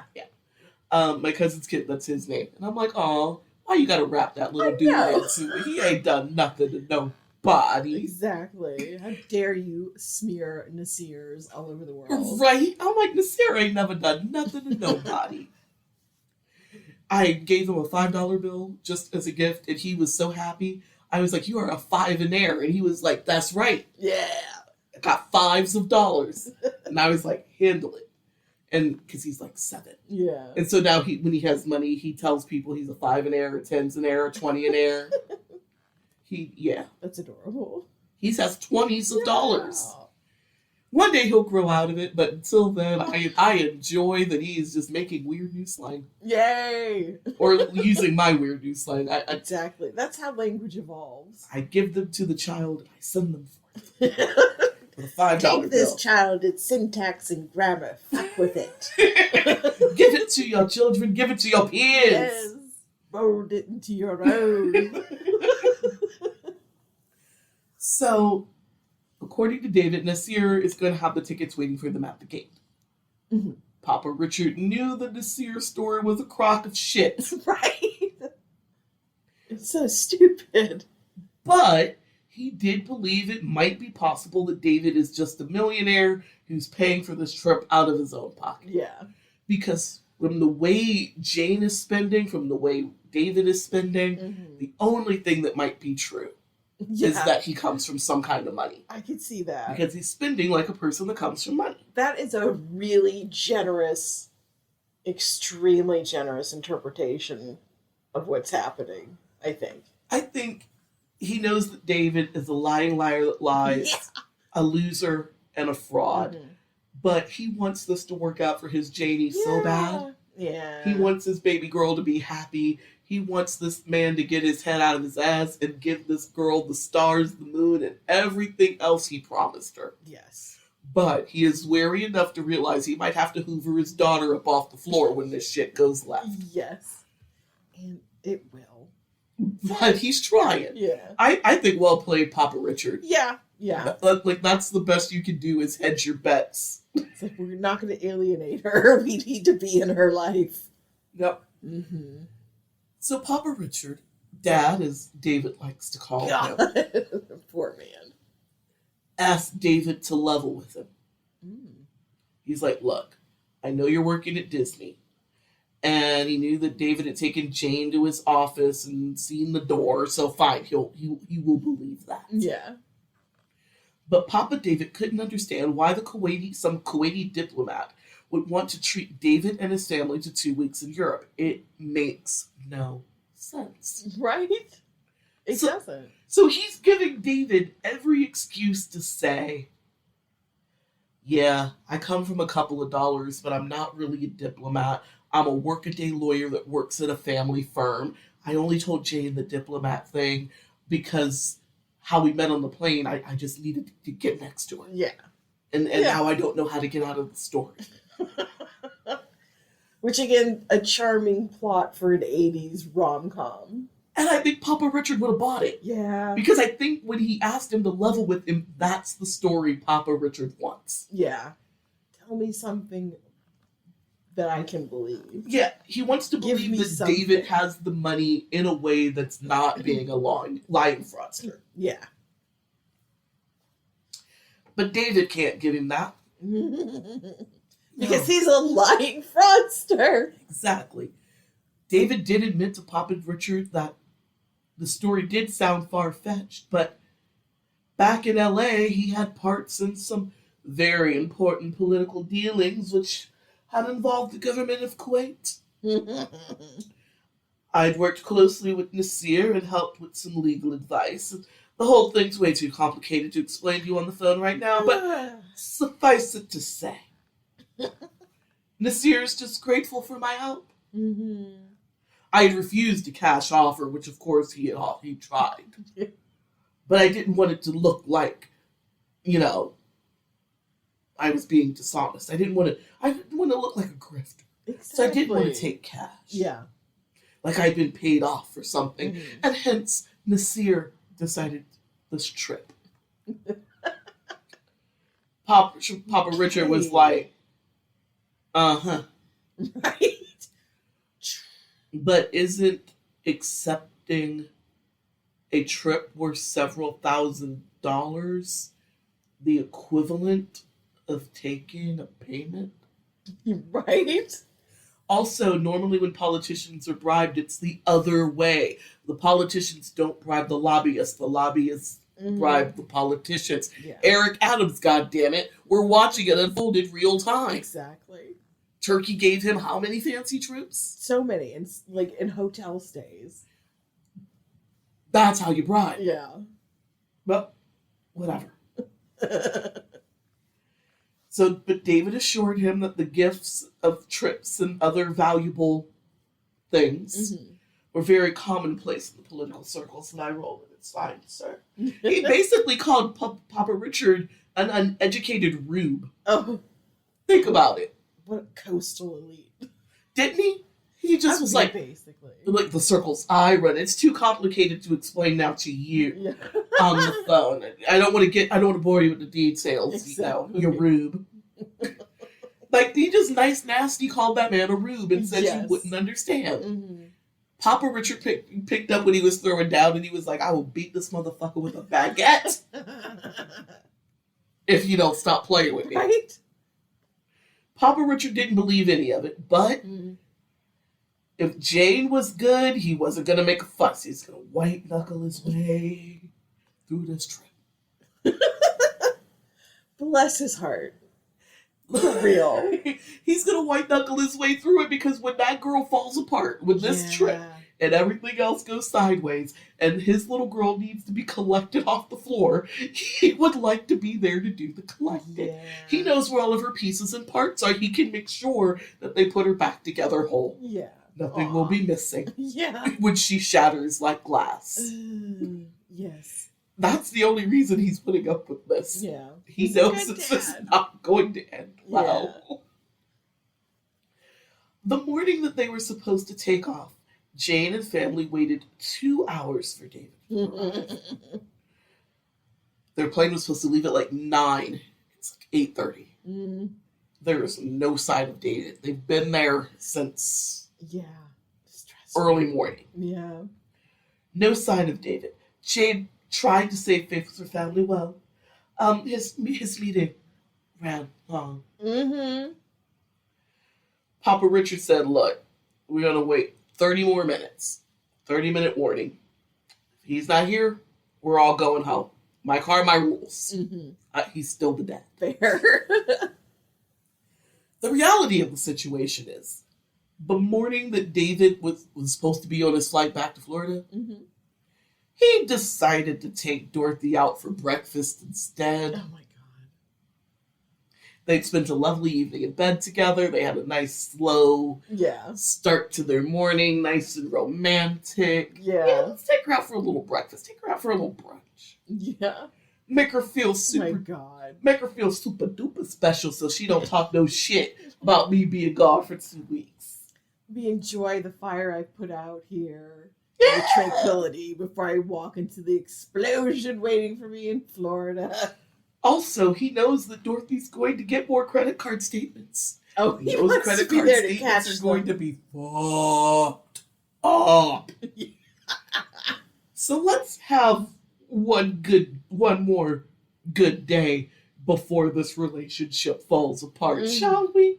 Oh my God. Shall we try to end on a high with this lovely breakfast? Man. He knows He's that like a happiness camel. Let me just stuff this day into my hump. The coming drought. It's like, yeah, he knows he's caught in the pole of an event horizon. Yes. And yeah, store him up, buddy. You're gonna need him. So, but he had planned ahead a little bit to cover his bets. David had already rebooked the flight that Jane and her family were going to take to much, much later, the same day, but much later in the afternoon. Oh my God. Enough time for him to make the 90-minute, 2-hour flight. How good of him to let them know. From Pennsylvania back down to Florida. That's like a 2-3 hour flight. Yeah. Something Thereabouts. Something like that. I'd say 3 hours. So if a flight that was supposed to leave at 9 or 10, you move it back to like 4 o'clock. Yeah. That's plenty of time. You're gravy. You're going right into the Orlando airport anyway. Exactly. And you're not crossing time zones. Exactly. So he'd already rebooked the flights. So he was like, you know what, I'll figure out what to tell him on my way. I'll wing it, god damn it. Back in Florida, it's past 1 p.m. Mhm. This flight has come and gone. Yeah. When David finally showed up to the airport, but there was no sign of Jane and family. Where's my adoring fan base? David called his in-laws' house and Jane answered on the first ring because she was probably just staring at that phone. Right. Right? Get you all. Fucking ring. I swear for God if this phone don't ring. Because that's what I would be doing. Just ready to, like, I don't know, Like, I would be so angry. I'd be like, flash, vibrate, teleport through the phone to where you are at so I can get my hands on you for making me look like a fool in front of my family like that. Ooh. Ooh, we had to leave the airport with our luggage. Oh, I would. I would be looking at that phone like, right, that's right. Come on. Any second now. Any second. Oh my god. So she answers it on the first ring. I think the phone went, David! David, is that you? David! Basically, yeah. That's what happened. The phone didn't even get a whole ring out before she picked it up. This little snatched that fucker off the cradle. Where are you? Where have you been? The fuck is going on here? Jade was so bent out of shape that David couldn't tell if she was worried or pissed. Yes. Which is the right answer. The right answer is just yes. Yes. Yes. Because I don't even know if she was worried or she was just pissed, but he couldn't tell. Right. So he decided to throw her off her game. Of course. He put on a hurried voice. Mhm. Babe, what? Well, I've been worried sick. Where are you? Where are you guys? Yes. Jade's like, what are you talking about? We're at home. Well, I've been at the airport. I've been looking for you for hours. I've even had you paged. I arrived on an earlier flight than I planned. Right. And then I went to the restaurant to meet you. And nobody was here. You never showed up. I had you paged. Nobody returned the page. I didn't know what was happening. Jane said that is impossible. They waited at that terminal from 10 a.m. to 12:30. Yeah. And David never showed up. And so they went home. And David was like, well, where were you? We were at the terminal, David. But I told Dad to meet us at the restaurant. But don't worry. I've talked to Nasir and I've been able to change the flight. So can you be here by 3, darling? Oh, Our God. flights are at 4. It'll be like, kiss my ass. Oh, yeah. Jane is relieved. It was just a mix-up, Dad. Oh, And then on the ride to the airport, she's going to lecture Papa Richard about his memory. The nerve. You should pay more attention to the instructions, Daddy. Oh. Daddy, he said the restaurant. You had us wait at the terminal. He was there the whole time. I told you I should have went looking. This never would have happened if you would have paid more attention. Oh my God. What is this? This is gaslighting by proxy. Yes. Gross. Oh. Papa Richard is not here for this. Oh, he's stuffing it. Yes. He's taking it. But he knows goddamn good and well David said nothing about the restaurant. David said Nasir would have the tickets for them at the terminal. Let's meet at the terminal. Yeah. He knows what the fuck he heard. Yep. He knows what David said, lying on me, making me look like a doddering old man. I will drown you in the Seine. I swear for God. Yeah. I will feed you E. coli out of this filthy French River. But he is going to stuff it. He is going to stuff it. We're going to have this trip. We're going to work it out. They get to the airport. They get to the terminal. David is there. He hands them all their tickets. Yeah. So they each have round-trip tickets and boarding passes for Spain, Italy, and France. So he gave everybody their little packet Yeah. of tickets. And he made sure that the price is printed on the bottom of each ticket. So he knows that each ticket has cost him in excess of $1,600. Tacky. Tacky. Their first stop was to France, Nice. where they would stay at a luxury hotel near the Eiffel Tower for 3 days. Beautiful. During their time in France, David kept talking about meeting Nasir, and introducing everybody to Nasir. Oh, God. But every time they were supposed to meet Nasir, the man would never show up. Oh, my God. On the end of their first day in France, David told everyone that Nasir had made a change in their plans. You see, Nasir is tied up in government stuff and things. Stuff and things. Yeah. For the government Yes. of Kuwait, of which he is a member. Definitely. Really? Yeah. Yes, he's not. He does this He for a is, living. he is not Samara's 7-year-old second cousin, nor is he a person that David Miller just made up. He is definitely for real a person in the Kuwaiti government. Just call him. Ask for Nasir. Oh, Nasir. Nasir is such a common name in the Islamic world. I feel like I could throw a rock and hit at least 2 people. Exactly. It's like you're like, hey, is Josh there?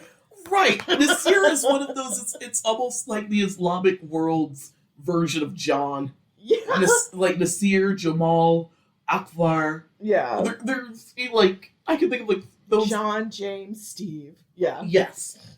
That's how common those names are Yeah. in the Middle Eastern world. He has a method. I'll say that. Man. So Nasir's doing government stuff, but he would be free to meet David and the family in Rome in 2 days. So they finish off their time in France, and then they head to Rome. In Rome, Jane asked, "Where is Nasir?" Yeah. She was trying to have a good time, but all of this Nasir shit was making her wonder if Papa Richard might be right about David being untrustworthy. Right. Also, to have a European trip ruined by like this, like snipe hunt. From the seer, because this is what it is. I just imagining them running from like cafe to cafe. Like we couldn't go to the Palace of Versailles. We couldn't go to like the museums. Yeah, we had to couldn't run see the to- Moulin Rouge. Exactly. Because we were all waiting for Nasir. Yeah. Or we went to the Moulin Rouge, but we had an extra plate because Nasir never showed up. Or we couldn't see the whole Moulin Rouge because Nasir didn't show up on our reservation. And Yeah. whatever. David assured Jane that Nasir would be there and that he was going to treat the group to a lavish dinner, lavish meals, tools in each country that they visited. Oh my God. Except for France, because they've already left. They're Yes. too late. But the rest would be stunning. Exotic Unforgettable. locales. You know, Nasir is an international man of mystery. He knows Spain better than the Spanish. Yes. He right. knows Rome better than the Italians. He's the perfect person to guide us Exactly. on this trip. Feast your eyes. So when Nasir didn't show up in France, David did pay for any of the tours and the meals that the family went on. Mm-hmm. And he did the same in Rome when Nasir never arrived. Yeah. It was so bad that Jane's family started making jokes about Nasir, the invisible man behind Jane and David's backs. I mean, yeah. Just imagine Dylan just walking up behind his grandpa going, "Is that Nasir? Is that Nasir? Is that Nasir?" The pigeons explode into the air. Nasir, Yeah, right? Yeah. After 4 days in Rome and no sign of Nasir, the family moved on to Espanya. Yay! Did they go to Barcelona? They were near Barcelona, yeah. Nice. In each stop, they stayed in luxury hotels, and David began to fret about always being stood up by Nasir. It's so Can you tell everyone something fishy seems to be happening? it's so unlike the man. I've worked with Nasir. I've known him for years, and it's unlike him to not be punctual and to reschedule like this. I But- really hope nothing's wrong. Did they get him? Did the post-Soviets get him? No, that's the wrong wife. We're with Jane. Oh yeah. Dorothy has that's the right. CIA story, and Dorothy is not allowed to leave her attic, basement, apartment, whatever the fuck. Dorothy does not go on trips. Trips are for Janie. Mhm. Again, I think he forgets who he's talking to. Fuck, I forget who he's talking to. You should imagine me writing this and forgetting who Like, he's talking to. Wait a minute. Which line is this? Yeah, no, it was a lot of wait. Okay, no, we're still with Jane. Okay. Yeah. Okay. Throughout the trip, David put all of their hotels, meals, tours, whatever, on his credit cards. And with each swipe, David assured everyone that Nasir would reimburse him as soon as they met up. Yeah. But after almost 2 weeks in Europe, Mm. David ran head first into the limitations of his struggling finances. Ooh. The family is at a super fancy restaurant in Barcelona. I don't know why I think like the girl from Ipanema's playing. Yeah. Because why not? I hate that song. I love to hate that I song. know. It's an obnoxious earworm, but there is something about it. Maybe it's because we remember it from when we were kids. Maybe. But, there's Bossa Nova playing in the Exactly. background. And I see Daffy Duck in a turban. Nasir? Is that you? He is Nasir, the Yes. duck. It was the duck all along. Duck. Wabbit season. So, the waitress takes the card, as you do. Mm-hmm. She's gone for about 5 minutes, which is a bit long for a waitress to be gone to take a payment. Yes. Tensions rising. She comes back. She whispers to David, "Could you come with me, sir? The manager would like to see you." Uh-oh. David excuses himself from the table, goes to the manager's office, where he is told that his card has been declined. This is a fancy restaurant. They ain't going to embarrass you like that. Yeah. They're going to ask you into the manager's But office. still, that had to be like an instant ego death. My card is. I have been My declined. I am declined. My card, my kingdom for a card. Right? Ooh. Oh, the restaurant even called the bank. Little 800 number on the That back. is thorough. Yeah, that 800 number on the back works both ways. Yeah. Also, That is it thorough. makes sense that they called because, maybe it's an exchange thing. Could be. Let me call the Citibank in Spain and see, this person's traveling internationally. Sometimes if it's outside of your wheelhouse, right? And when the restaurant manager called the bank, he was told that David had not only reached his credit limit, but his account is past due. Ooh. Ooh. Some trading places, please collect the cards. I've been ordered to repossess them. Yes. Do not let him leave with those cards. David tried to look indignant. Can't- What do you mean it's declined? but that can't be possible. No, never. Never. Must be some sort of mistake or mix up with the Yes. accounts. And the manager was like, "Look, you owe me $250 US. Yeah. Make it happen. At this point, I can only take cash from you." Mm. So David was indignant, but he excused himself and walked back over to the table. Deep breath, because now he's going to ask Papa Richard for the money. Cover dinner. Oh, Papa Richard must be so ready for this. And he would have to finance the trip with a different card now that this was his main visa that he'd been using. I think had the most limit on it or whatever. Yeah. But that was dried up. Mm-hmm. Back at the table, David asked Papa Richard if he could talk to him, pulled him off to the side, and told him that the bank had confused his card with some other card holder named David Miller. Could you believe it? Oh, God. He cannot fucking tell the truth. Ever. Can you believe it? He could have even stuck with the Nasir story. It's like, I don't know what's up with homeboy. He was supposed to be reimbursing me this whole time. Yeah. And now that he hasn't, I'm running real close to limit. So if you could help me out. Yeah. He could have stuck with the Nasir story and made it work. Yeah. It would have been consistent. But Now, no, the mix up with the accounts. It's an incredible coincidence. Do you know how many David Millers there are in this world? Mm-hmm. So many. So many. Let's count them. Of course, he would pay Papa Richard back when they were stateside. Mm-hmm. Papa Richard does not believe the story, but he's also not about embarrassing his daughter. True. So he reaches into his little fanny pack, Yes. rips off about $300 worth of traveler's checks, Mm-hmm. and the 90s traveler checks. I know, right? And that Don't would take leave home without them. and that would take care of the bill and not embarrass the family. Yeah. They're probably still a good idea for international travel, depending on where you're going. Yeah, I haven't thought about traveler's checks. I in mean, a we do while. everything with so much card. Yeah. You know, like, And honestly, I used my debit card in Germany.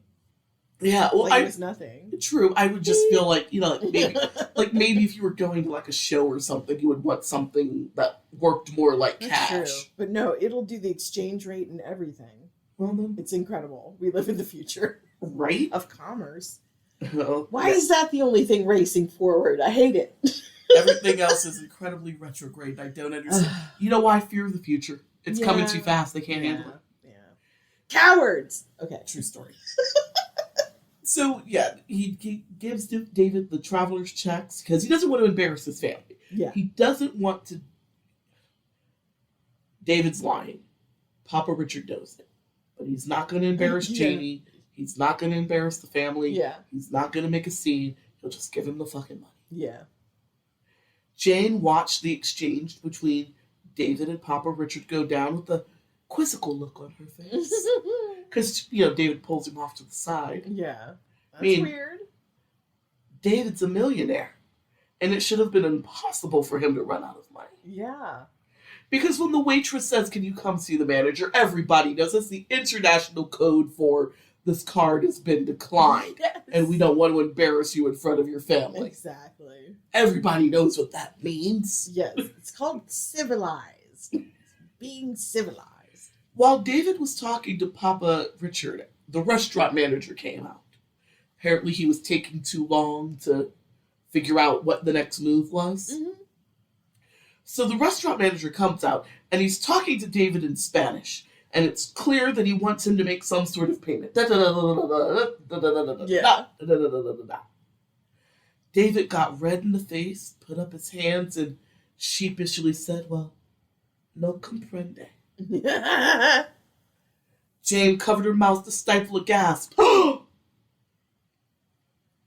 One of the stories David had told Jane was that he had once been a Spanish interpreter for Richard Nixon. That is such a weird lie. And now she was just been hit smack dab in the face with the fact that David does not speak Spanish. Her whole world is falling apart. It's unraveling. Please tell me this is when it unravels. We're unraveling. Oh, This is the beginning of the end for this. It is sort of the end. yeah. They never get back to rights, really, after this. Mm-mm. So when they were alone in their room, Jane asked David why he could no longer speak Spanish. Did you get hit in the head really hard? David explained that, well, they speak a different kind of Spanish than what he knows. Oh, for heaven's sake. Now, Jane is a romantic woman. Yes. Yes, Jane she is. can be a gullible woman. Yes, yes. Jane is not a stupid woman. Yeah. And she is also grown up in Florida, Mm-hmm. a state with Spanish language speakers. Yep. And she knows. And she lived in L.A. And so because of this experience, and the fact that she has a working brain, she knows that there might be certain words that are different with the way how Mexicans speak Spanish. Yeah, there's different accents. And certain different words might be slightly different. Like frijoles in Spanish, the way we know it is angelinos means beans, but frijoles means something different in Spanish in the Dominican Republic. And those are both, but they're both Spanish. Yes. So she knows there's a difference in slang and a handful of other things. But as a general rule, if you speak Spanish, you speak Spanish. And one or two little slang words being different is not going to short circuit the entire Spanish-speaking part of your brain. Yeah. It's such a dumb lie. Then, Jane asked about the money.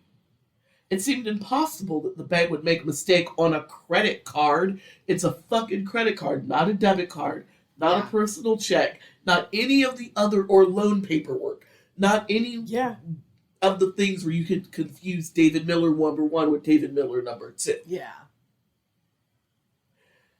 David just shrugged and just hoped for God for Jane to change the subject. Oh my He does God. not want to do this. Oh, but she keeps going because Jane is not. Yeah. Jane is a lot more fight than flight. And now she starts reminding David, bro, you're a millionaire. Right. Banks know shit like that. Right. Even if there was a mix-up between David Miller #1 and David Miller #2, the bank people would be like, oh, it's that David Miller. Yeah. Let me open this up for him. Yeah. I got you, Mr. Miller. Thank you for your millions of dollars worth of business. Right? But no, that's not what happened. David got pissed and he's yelling at Jane now. You don't understand high finance. Oh, God. High finance. What an ass. You don't understand high finance, though. You mere slip of a girl. Well, Jane was like, look, I may not be a millionaire, but I know that banks don't fuck around with high-value millionaire accounts like this. Exactly.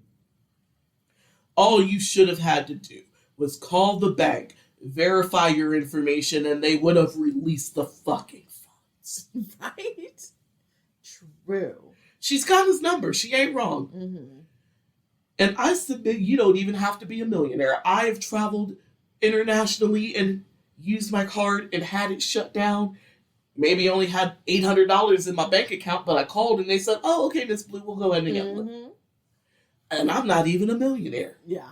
I'm a thousandaire. Yeah. And I can get the bank to release funds. Oh, that's right, because I actually have funds available to release. That's the difference. That is the trick, isn't it? You can call, but you do have to have funds to release. Exactly. So she is going. She is angry. She is embarrassed. She is not letting this go. She needs answers. First, David told them that they were going to go to Europe. Compliments of Nasir. Nasir is a no-show at every meeting. Now David's asking her father to cover the dinner bill. As far as Jane is concerned, David and this trip are one big fucking joke. Yes. And she wants to know what's going on. What's the real? Yeah. What? Cornered. What is happening? David is cornered, angry, frustrated, and humiliated. He probably feels lower than an ant right now. For a man whose self-worth is held together by the illusion of being wealthy. Yeah. To have a car decline in front of his new wife and her family and have to ask for money. Yeah. And have no good, ready lie for why the money wasn't available when it should be. Yeah. He's got nothing. He's probably got to feel lower than dust. Yep. Right now. But he can't let Jane know that, so he matches her energy. Angry for angry. And he told Jane that she is the most ungrateful woman that he has ever met. And why should she care who pays for the trip since it's not you? Mm. And in this moment, David told Jane to just be thankful and shut up. Ooh. Oh, Janie is not going to take that. Good. Good. She is not going to sit there and take his shit. And she demanded to know who's paying for the trip, David. Yeah. Since you're being so squirrely about it. Couldn't answer her. He just stalked out of the room, leaving a furious, shaking, tearful Jane Yeah. sitting on a bed. She needed somebody to talk to. She didn't want to bother her family. So she made the ultimate long-distance call in 1991 and called her buddy Jody in LA. Oh my God. Why not? Fuck it. She ain't paying for it. David just said, why should she care? She ain't the one footing the bill. True. All right, keep that same energy. I'm going to make the ultimate long-distance phone call during peak hours Right? I shudder to think. to Los Angeles Ooh. because I need to talk to my good Judy, Yeah. who's Jody, But but this fuckery. about this. So she catches Jody up. Meanwhile, David went to a hotel bar a few blocks down and proceeded to get rip-roaring drunk. He's not a big drinker, so 4 shots of gin, yeah. That's enough. That'll do it. He is pink-cheeked. And instead of coming clean, David decided he was going to double down. He couldn't bear the thought of coming. He should come clean. Yeah, he should. He should be like, look, I paid for it. I'm trying to impress your family. This is the stupid way to do it, but here we are. Nope. He couldn't bear the thought of telling Jane that he was, in fact, a fraud. But he also knew that some version of the truth was the only way to fix their relationship because he does really still want to stay married to her. Even though he's really frustrated with her right now, Yeah. he does still want to work it out with her. Yeah. So he decided he needed to tell her some truth. But which truth? Yeah, right? So on the way back to his room, David stopped back at the hotel bar, the hotel he's staying at. He stumbled home. Stopped in for some more liquid courage, so 4 or 5 extra shots of gin, so he is ripped. Yeah. He is slurring. The booze is coming off of his skin. He's wasted. Yeah. Pickled. Back in the room, Jane is sound asleep when David comes in. In all of his drunken wisdom, David woke her up. Jane! Hey! Oh. Jane! Dick. David sat on the bed next to Jane, and she was disgusted that he came home drunk. She's never seen him like this before. He's not quite a teetotaler, but he is not a sloppy drunk. Yeah. David drunkenly told Jane, I'm sorry. Sorry. Yeah. And when Jane asked where he would been, he was like, I went down to the bar, and I needed a drink. And she's like, okay, now I'm awake. What the fuck do you need to think about? Yeah. Your actions, your plans, Right? the fact that you're a walking void with no real sense of self. There's a lot to think about. Right. Because if he was thinking about all the fighting and, she's like, Jane is like, if you've been thinking about all the fighting and walking out that you've been doing, well, I've been getting pretty used to this pattern. Yes. Ooh. David drunkenly slurred out, I'm not sorry about the fight. I'm sorry about the fear. The fear. Sorry about that. Yeah. David told Jane that he lied about Nasir, and he was sorry, very, very sorry. Jane is confused, so she's like, wait. did you lie about Nasir meeting us on the trip? Mm-hmm. No. Did you lie about what? Yeah. What's the lie about Nasir? There is no Nasir. Oh. So he's coming that clean. Yeah. So she's like, so wait, you lied about him meeting us? No. I lied. There's no Nasir. No, Nasir. No, no Kuwait deal. No. Yeah. Did my best drunk voice. No deals. No Kuwaitis. Mm-hmm. I paid for I paid for the trip. Mm. Went to impress you and your family. Made the whole thing. Mm-hmm. So Jade jumps out of the bed. She is wide awake. Yeah. She is wide awake, wide-eyed, and angry. And she was like, she's just looking at him. Yeah.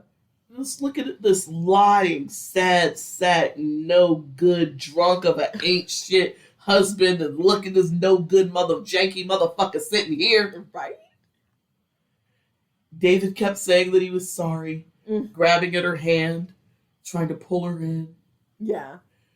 Creep. begging for her forgiveness. I just need to understand, Jane. I just don't understand. And she's like, get the fuck off of me. Yeah. She is not hearing it. And she told David that he is nothing but a big, fat loser. And there is no reason that he should have lied about this whole thing. Yeah. Jane and her family don't care who fucking paid for the trip. They cared about him. They wanted to get to know him. They wanted to spend time with him. Mm-hmm. She doesn't care about his money. She loves him. Yeah. She wants to be with him. And as long as Jane is in love with him and he treats her well, her family is good. Yeah. What the fuck, man? It is so wasted on him. This is such a nice lady, and all of her like niceness is wasted on this walking void. And she, in betwixt and between all this, of course, she has called him everything but a child of God. Mm-hmm. And so now, being the void with no center that he is, Yes. he decides that he's going to double down and tap into his own anger. Oh. It's his turn to be mad. She's mad. He gets to be mad. Yeah, he's such a douche. She can't be mad at him not be mad. He's allowed to be mad. I'm the victim. I'm the victim. And he yelled at Jane, telling her that he didn't have to take this. I don't gotta take it. I don't gotta. And saying that Jane had no reason to be mad at him. In fact, you should be thankful that I took you anywhere. God. What a dirtbag. This is when David stands up. He shoves Jane out of the way and tries to stumble out of the room. Mm-hmm. James screamed at David that if he ever touched her in anger like that again, she was going to call the cops. Fuck you. I don't do that shit. Good for you, Chickie. Papa Richard and Mama Janice are in the next room. They had adjoining rooms so they can overhear a lot of this. Ooh. Papa Richard tried knocking, but in all the commotion, they didn't hear him. Mm-hmm. So he just opened the door and went in. Good. He had to check on his baby girl. Yeah. Jane is sitting on the bed crying, while David drunkenly accuses Papa Richard of being... Didn't anybody teach you how to knock, Dad? Ugh. Don't call me Dad. Then David stomps across the room. He pushes Papa Richard to the side, and with all of his drunken strength, pulls the adjoining door off of its hinges, Really? declaring, "Now the whole world will come in here and check on Jane." Oh, God. What Ugh. a bitch. And then he He's such a left. bitch. And then he left. You know he can't afford to fix that door, right? Hell no. Fuck no. And you are not the Who. No record company is going to come in and save your ass. Mm-mm. Jane is sitting on the bed. She's crying. She's shaking. Yeah, that's awful. Yeah, that's a terrible scene to have to live through. Papa Richard sits next to her, and Jane spent the next hour explaining all of David's lies to her dad. Oh, God.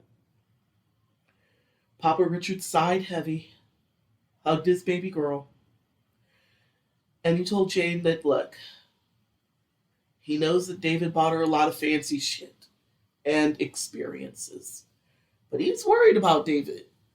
Homeboy ain't wrapped too tight. No. That is not a rational human being. None of the shit sits well with me, and no, homeboy is not all there. No. Jane agreed that he's some level of insane. Yes. Yeah. And she told her dad just how badly she wanted David to be her forever. That's all she wants. She wants her forever. Yeah. I want everybody to find their forever. I wish so many of us didn't have to take so many bites of rotten apples Right. and kiss all of the frogs She's such a nice lady. before we find our forever. Yeah. But sometimes finding it forever ain't that easy. Yeah, true. And you gotta take, look, Yeah. a lot of people gotta take more than one bite. Mm, And there's True. no shame in that. no, not at all. Papa Richard told Jane that David could still be her forever, but right now, not as is. No. They need to take a step back, and they need to get to know each other. Jane needs to know the man that she's married to. He needs to know her. Yes. If the relationship is ever going to be anything, Jane and David need to get to know the real versions Yeah. of themselves. Yeah. He is so generous to this ding dong. I think this is more for Jane's benefit. Yeah. I think he's softening what he thinks. What he really thinks is that he should go out to the streets of Spain and maybe drown somebody. Yes. But for the sake of this little girl, he's going to stuff some of that raw Yeah. emotion down and, Yeah. and soften it for her. Like I said, he knew she was going to shatter at some point during this trip, and he was going to be there to pick up the pieces and make sure that they were all scooped up nicely in the Yeah. dustbin. And him and Mama Joyce and Sister Virginia and Sister Sandra and Dylan spent the rest of the night gluing all those pieces back together. And they did not miss a scrap of glass. Aw. Yay. That's a good support group. David didn't come back into the room until the next afternoon. He was Fucking a coward. sad, sober, contrite, Huh. sad sack of a man. Mm. David and Jane and family headed back to Florida 2 days later. Yeah, that's all that was left of the trip was 2 days. So then they all went home feeling very awkward. Right? Oh my god. I've just watched my sister's marriage fall apart at the seams, and I had to overhear the entire thing, and it wasn't cute, and it wasn't pretty. We saw this guy's whole ass. All of it, spread it open. Oh. He dropped it low, spread it He wide. did. He did. He had you all up in his ass. It was like a colonoscopy up It there. truly was. Ooh.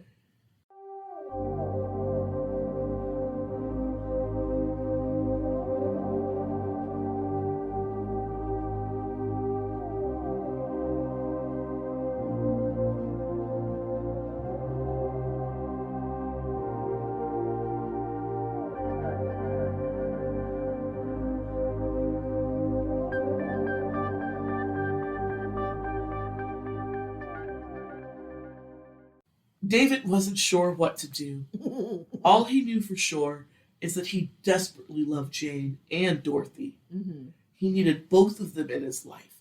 He wanted to be married to both of them, and he was trying his best to please them. But if he didn't start keeping his promises to Jane, she's going to bounce. Yes. Yeah. David knew that Jane was starting to regret marrying him, and that meant that she was close to walking out. Yeah. And that was a thought too awful to bear. Hmm. 2 days after getting home from Europe, Jane is already on David. Where's the new house? Right? You told me. You said the funds would be transferred. I'm ready to move in. Tick-tock, motherfucker, tick-tock. I want to nest. And she was asking about their finances and when the transfer would be done. everything. Yeah. It is now the second week of May. They've almost been married 90 days. Jesus Christ. Feels like a 1,000 years. It really does. It's the second week of May. David got a call from the broker about the house. Ah. The man had decided to do his job and run a credit check on David. Ooh. Ooh. How low does it go? What does your credit score have to be non-existent? Like 10? I don't even think he's in the triple digits. Yeah. I honestly don't. Wow. It's bad. Yeah. He's down bad. Yeah. The broker told David that if he couldn't come up with a final payment in 48 hours, the $5,000 would be refunded, but he needs to look for a home elsewhere. Yeah. Maybe a nice apartment. You got enough for rent. Yeah, basically. David can't get this house without a loan, so the broker had already read a credit check.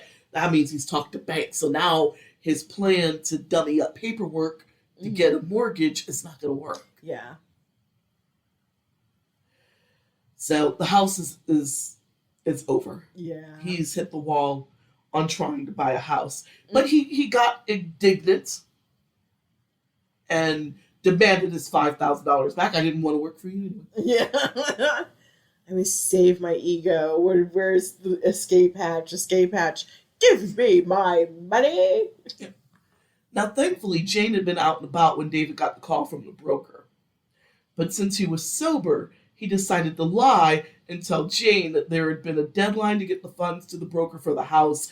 David didn't realize that they were going to overlap and the transfer didn't make it in time. He hadn't realized how time sensitive the transfer needed to be. And now they had lost the house because of his misstep. Oh, sorry, honey. At least he's attempting to take accountability. Yeah. I mean, he's still lying, but at least he's trying to look like he's taking accountability. Jane is devastated and angry. Yeah. Yeah. So Jane decided that it was time to get down to brass tacks, and she asked David, "Do you have the money for a house or not?" Wow. Let's just get right to it. David clutched his pearls. "Of course I have the money, darling. Yeah. The timing just wasn't right." Jane just went back in her bedroom. "Fuck you. I'm not. I'm not with any of this." And not for the first time.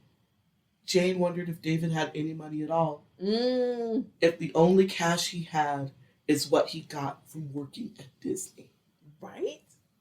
He doesn't work at Disney. I I just know. want to remind everyone that he Yes. does not work at Disney. He ain't got no fucking I job. know. But she thinks he must. He must have a job. Adults have jobs.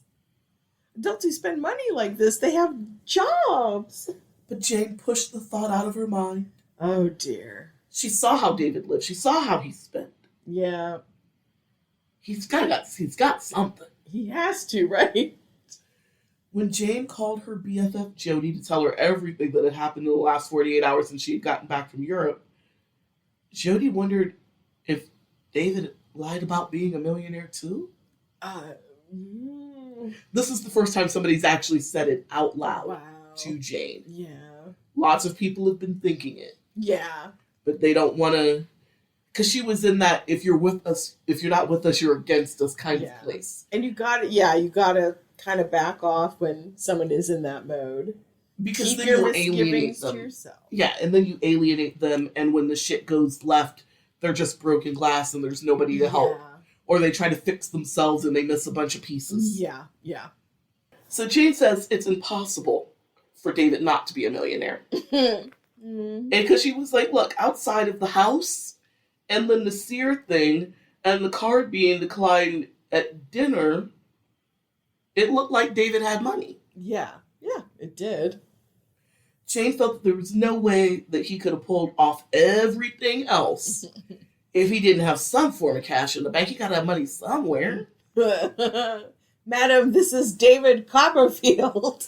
Right? He just made that fortune disappear. He is an illusionist. But that all changed by the end of May 1991. One day, David was away on business, and Jane got a call from the manager of the storage unit where their furniture was at. Oh yeah, that's With 11 right. grand. Mm-hmm. Where the 11 grand was living, let's just call it that. Yes. The manager said that he was calling to verify that the movers had picked up the furniture. Jane is shook. David hadn't said anything about moving the furniture to a new Yeah. storage facility. And then Jane asked where the furniture was going to be moved to. The manager said, well, it's going back to the store, ma'am. Ooh. The work order says it's being taken back to the store. Oh my god. So Jane calls the furniture store. When the manager told her that it was returned to them after David called the store and asked for a complete refund. Wow. So the store took the furniture back. This is also like the first responsible thing David has ever done. True story. But Jane is just sitting on the floor, just like imagine an 80s horror movie where the call is coming from inside of the house and the final girl is in her t-shirt and panties and she gets the disturbing phone call and she's like slowly sliding down the wall, cradling the phone near her chest with a terrified look on her face because she doesn't know where the threat is coming. Yep. That's what Jane just did. Yeah. And on that note, Oh, you're so mean. that is where we leave you. Okay. But we'll see you next week for the continuing and final saga of David Miller. And on that note, I have been Samara. And I've been Jeannie. And this has been Talk Deadly to Me.